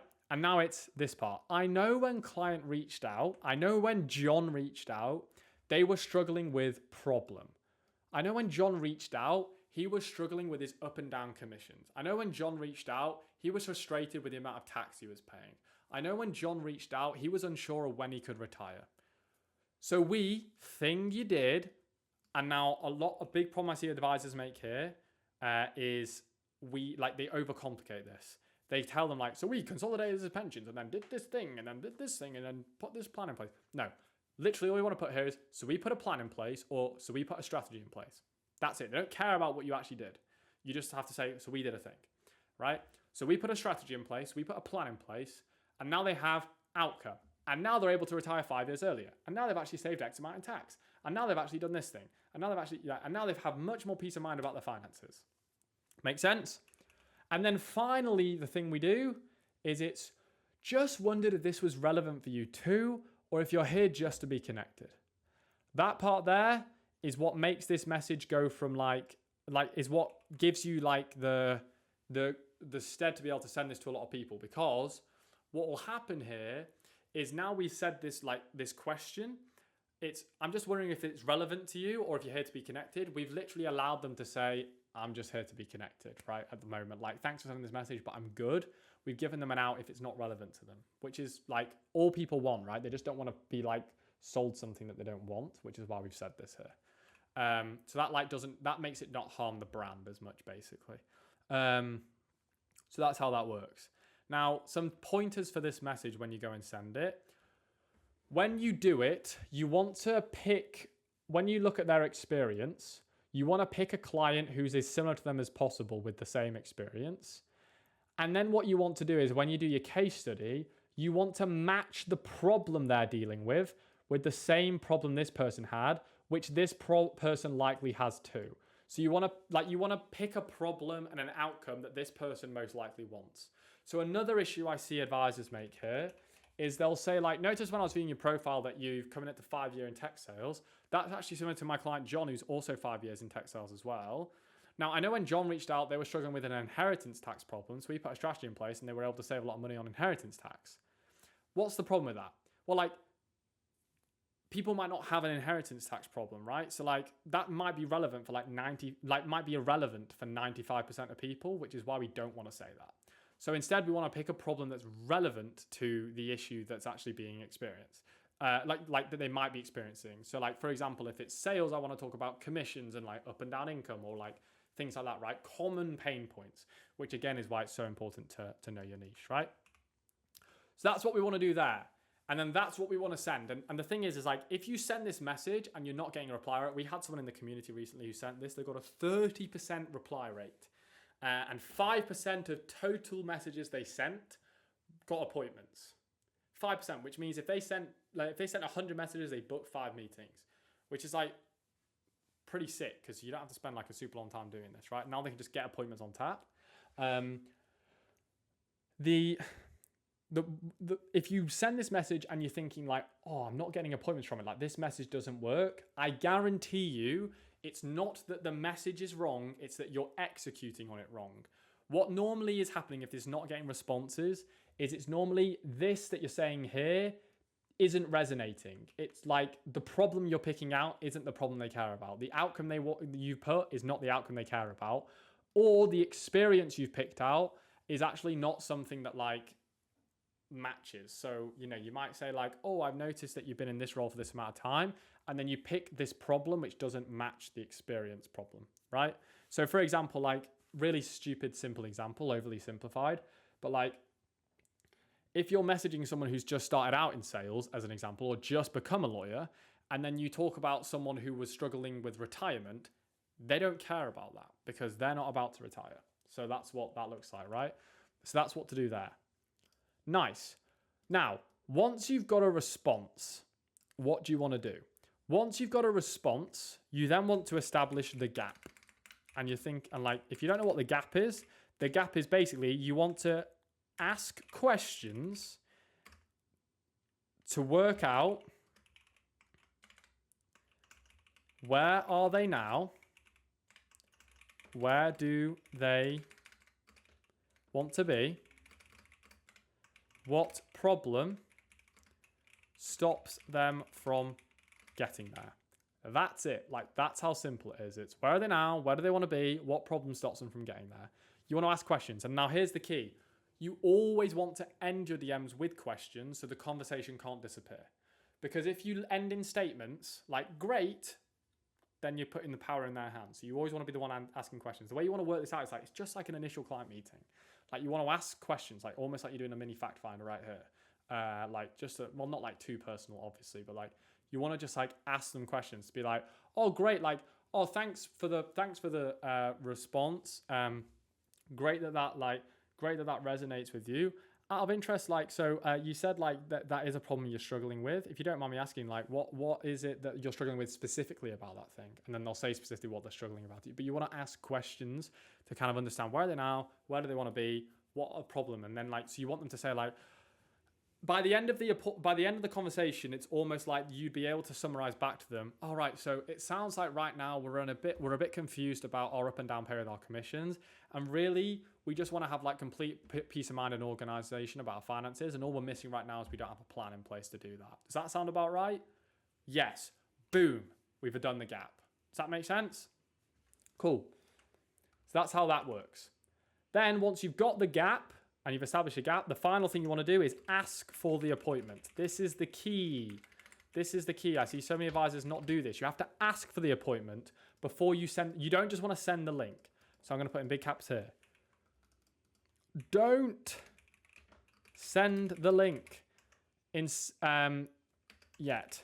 What you want to do is you want to first go like this. So once you've established the gap, you're then going to go, Like makes sense. You know, if it makes sense, comma, happy to book a free call to see how I could help you, outcome.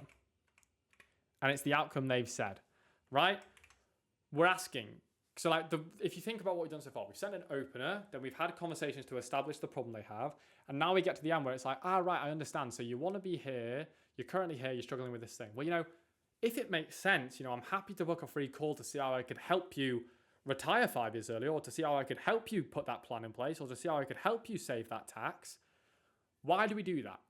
Because what we're doing here is we're now making the appointment about the outcome rather than an appointment. Because no one wants an appointment, but they do want a goal. So if I can make the appointment about the goal, then they're much more likely to book it in. Because now they're booking in to solve the problem, right? The other clever thing we've done here, which is a bit of ninja trickery, I suppose, is we've put here, if it makes sense. Of course it makes sense, because we've just established that it makes sense by asking them all the questions. So if they were to say here, no, it doesn't make sense, they're literally saying, I don't have this problem, which means they can't say no to booking this in. So that's why it works. Then once they reply, and if you've established the gap right, they'll always reply yes. Then you want to finally end with, great, here's the link to book in. And then you want to do your Calendly link. Like that. Boom. That's how you do it. And then you close off the conversation, you get them on the appointment, you sign them up as a client, and it's happy days. Make sense? Cool. So your action, now if you're watching this, is to start 10 conversations per day. There we go. Nice. So that's conversations done. So now we've gone through niche, targeting, content, conversations. Final one is systemize, which you might be thinking right now, Louis, this sounds great, but it sounds like a lot to keep track of. Like, how am I going to keep track of all this? And how am I going to make sure everyone's booking in? Well, my friend, we're about to do that now in systemize. So let's jump in. Cool. Right. Here we go. Step 5, systemize or systems. Let's do it. So I'm going to draw that line again. Here we are. Our favorite line here. Bang. So step 5, systems. So yeah, what we're going to do now is show you the 60-minute LinkedIn routine that I use every single day to be able to do this on a repeated basis. And then the system we build to send everybody to on LinkedIn to pre-qualify them and turn them into appointments. And it's the same system I use right now to pre-qualify all my appointments. So when people get, they're like red hot, ready to go. So let's jump into it. All right. So first things first, you're probably thinking, Louis, this sounds like an awful lot to do and keep track of. I've got to send my connection requests. I've got to post my content. I've got to send my DMs. Like, how am I going to do this? It's really simple. It's called the 60-minute LinkedIn routine. And it's something you're going to do every single day to continuously build your audience, book appointments. So that means that I can continuously have the consistency of lead flow in my business, right? One thing I always say in the community with all the advisors we help is if you want consistent output, i.e. consistent appointments, you have to have consistent inputs. Meaning, if I want to have constant flow of appointments, I have to have a constant flow of marketing activity. And this is exactly what you're going to get with this LinkedIn routine. The big problem I see with advisors is their marketing relies on other people. Referrals, networking events, relies on buying leads, other people, which means even if they want to scale up, they can't because they're relying on other people, right? So instead, what we're going to do here is make it so that you, with LinkedIn, obviously you now have control of these inputs. And that means that when I want to increase my outputs, I can increase my inputs. When I want to decrease my outputs, because I'm too busy with too many clients, I can decrease my inputs. And the way we do that is with the 60-minute routine. And here it is. Number 1, you're going to send 20 connects per day. Well, actually, let me do it in the proper order. The first thing you're going to do is you're going to write, and this is every day, you're going to write one post. And you're going to, you're literally going to look at your ideas, pick one, write a post. That's the first thing you're going to do in the morning. Once you've done that, once you've written your post, you're then going to send your 20 connects. And then what you're going to do is you're going to start your 10 convos. And then you're going to reply to all yesterday's convos. Right? And that's the routine, really simple. Now, my recommendation, do it first thing every day. And you might be thinking, Louis, Why should I do it first thing every day? Here's why. If I were to ask you right now, what's one of the biggest priorities for you in your business? You might say, getting more clients, right? If that is your priority right now, the word priority means to do things prior. And the biggest thing that I see with advisors is that they wake up in the morning, they check their emails, they check their WhatsApps, they check wherever the client's communicating, and then the client's having a problem, so they drop everything and they deal with the client. And they're constantly in this, I'm in the business, not on the business. If your priority is to grow your business, you have to do the activities that grow the business before the other things. That's just a way to guarantee it gets done. That's what priority means. It means do prior. And obviously, that doesn't mean that you should only do those things and never service the book, because we both know that's not going to work in the long run. But do you have 60 minutes every morning where you couldn't check your emails and do this to grow your book? Maybe. And would you be willing to trade 60 minutes every single morning in order to consistently grow the book? I would probably say yes. In that case, I would do it. And so what this looks like is the first hour of your day, I like to do it 8 till 9 a.m. You're going to sit down and you're going to do the routine. That's what you're going to do. So you're going to sit down, you're going to time block it in your calendar. 8 till 9, LinkedIn routine. 8 till 9, LinkedIn routine. Bam, bam, bam, bam, bam, bam, bam. And then you're just going to sit there and you're going to write a post, start 10, 20 connect, send 20 connects, start 10 conversations, and reply to all of yesterday's in that 1 hour. You're not going to check your emails before that. You're not going to have any meetings before that. You're not going to do anything before that. You're just going to do that because that guarantees you get it done and nothing distracts you from it. That's the routine. And then you just follow that 5 days a week, and that's what's going to make sure you have the consistency. Because if you're doing the consistent inputs, you'll have the consistent outputs. Cool. So that's that. Once you've got that doing it, like you're consistently now building up your LinkedIn, the final thing is, well, how do I send those people to a place where I can qualify them and put them into an appointment? And this is where we build the funnel. And the funnel is a big, big part of pre-qualifying everything. Now, in this video, I'm not going to go super deep on the funnel purely because there's two reasons. Number one, it varies depending on how your firm operates, if you can set it up or not. Because you can either use a funnel which is like its separate website, or you can use a funnel which is just like a process that you follow. So I'm not going to go super deep into it now. I'm going to make separate videos on that, which will kind of explain how it works. But really, it's what I'm referring to as funnel is like when I send people to my process, when I send people to book an appointment, where do I send them to make sure they get in? So I'm going to show you what mine looks like, and then I'm going to explain how we do it if you're not allowed to have a landing page. But I'm not going to go into the nitty gritty of getting it done. Instead, we're going to do that in separate videos where you can find out about it. All right? Cool. So, because this is mainly just about LinkedIn, not about the funnels, because all of this is going to get you booking appointments on LinkedIn. This is more like streamlining everything, all right? So let's show you. So if you look at my profile as an example, my funnel's completely done now. Here's my profile. Everything links to the one link, which is my funnel. And so here is my funnel. And it says, attention financial advisors, how I book 3 to 5 appointments a week, use my LinkedIn funnel. And here it is, right? Now, here's the video. Now, this video, what it's designed to do is it's designed to educate the audience on what we do, what our offering is, how we help people. And they watch this and then it gets them to book in an appointment. And the reason we have this video is because in this video, it explains what type of advisors we typically work with, who gets the best results and all these sorts of things. And it kind of educates them on the process so that when they book that appointment, they are well informed. And that's the key. It's like we want to set up a page like this where we can send everybody to go watch a video, which gets them bought into the process, educates them, pre-qualifies them. Then it has a button underneath which they can click, and then they can go to the page to book an appointment. In this case, it's with my team, right? So that's how that works, if that makes sense. Now, if you are an advisor, for example, we work with a lot of in the UK, like St. James's Place advisors who aren't allowed their own landing page. All you do is you just make this video, but you don't have the page. And instead, when you DM people, you send the video to them before you book the appointment to pre-qualify them.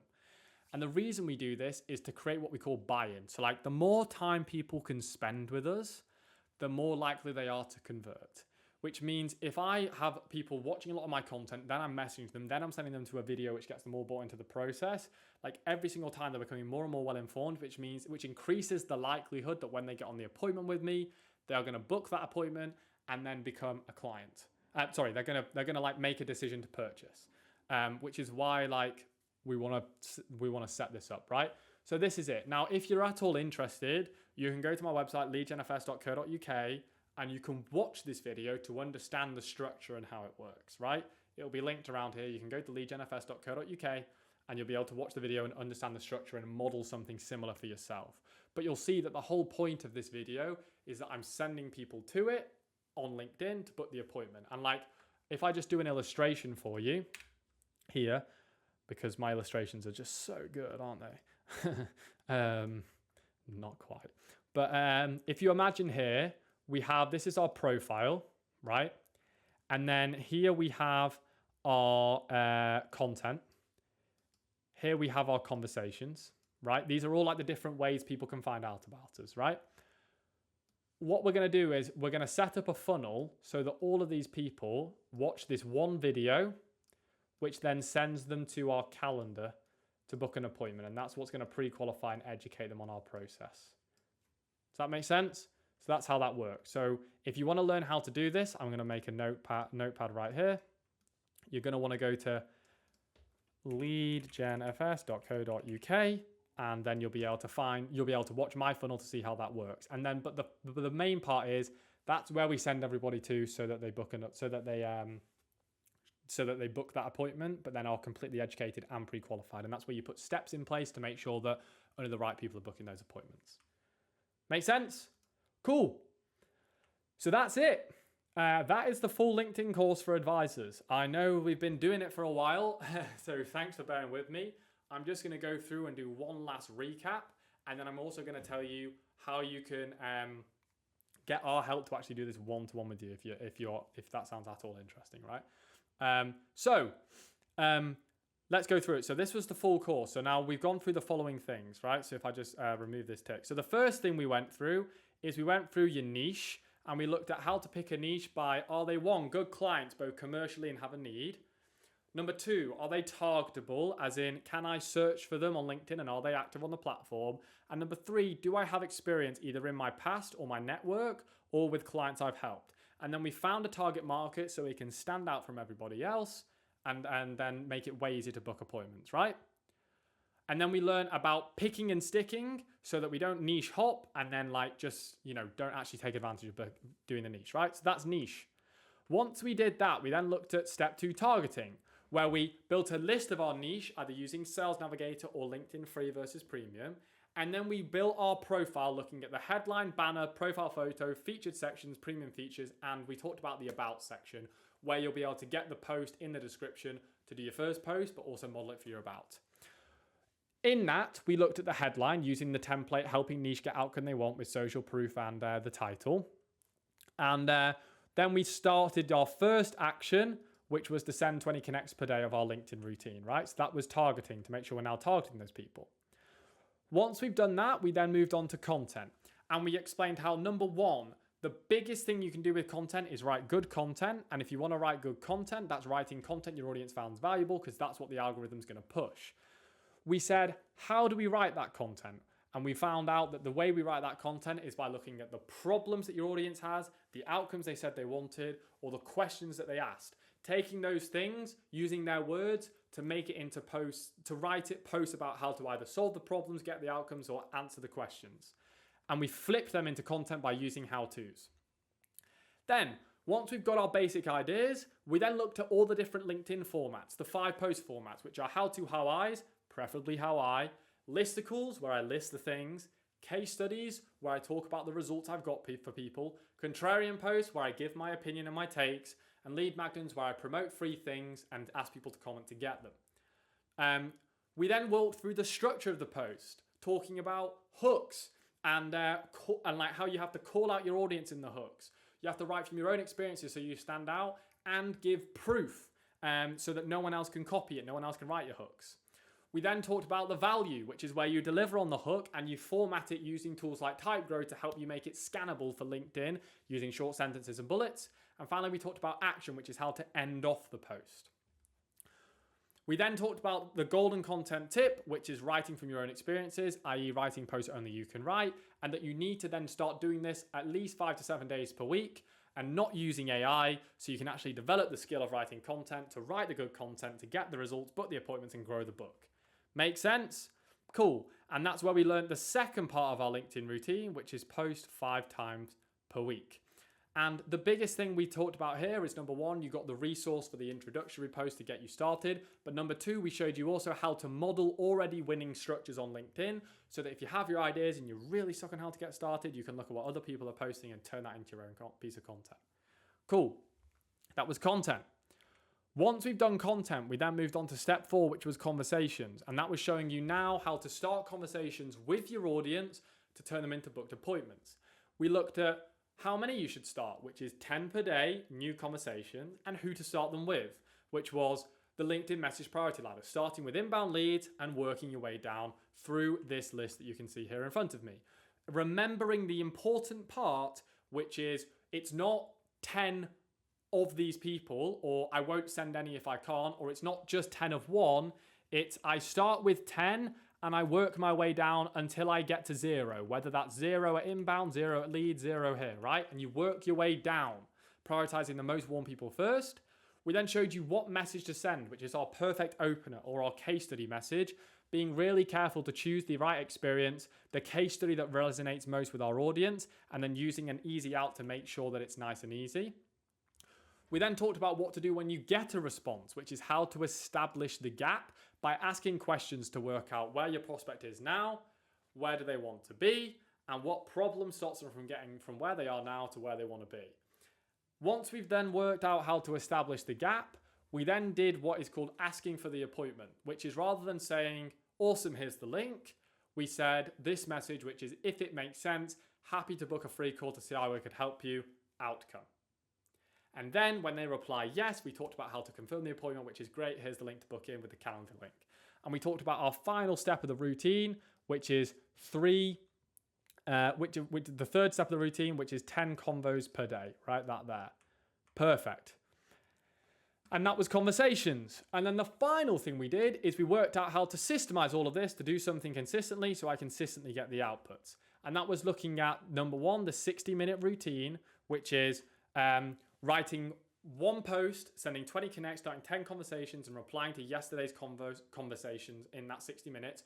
Doing that first thing every morning because the priority is to build my book. And I preferred to do it 8 to 9. And then we looked at the funnel, briefly overview of the funnel, which is how to take everything that we've just now started doing on LinkedIn that you've learned from this course, from the profile, the content, and the conversations, to send them to a video either on a landing page or just the video itself, that pre-qualifies people and make sure that they book an appointment.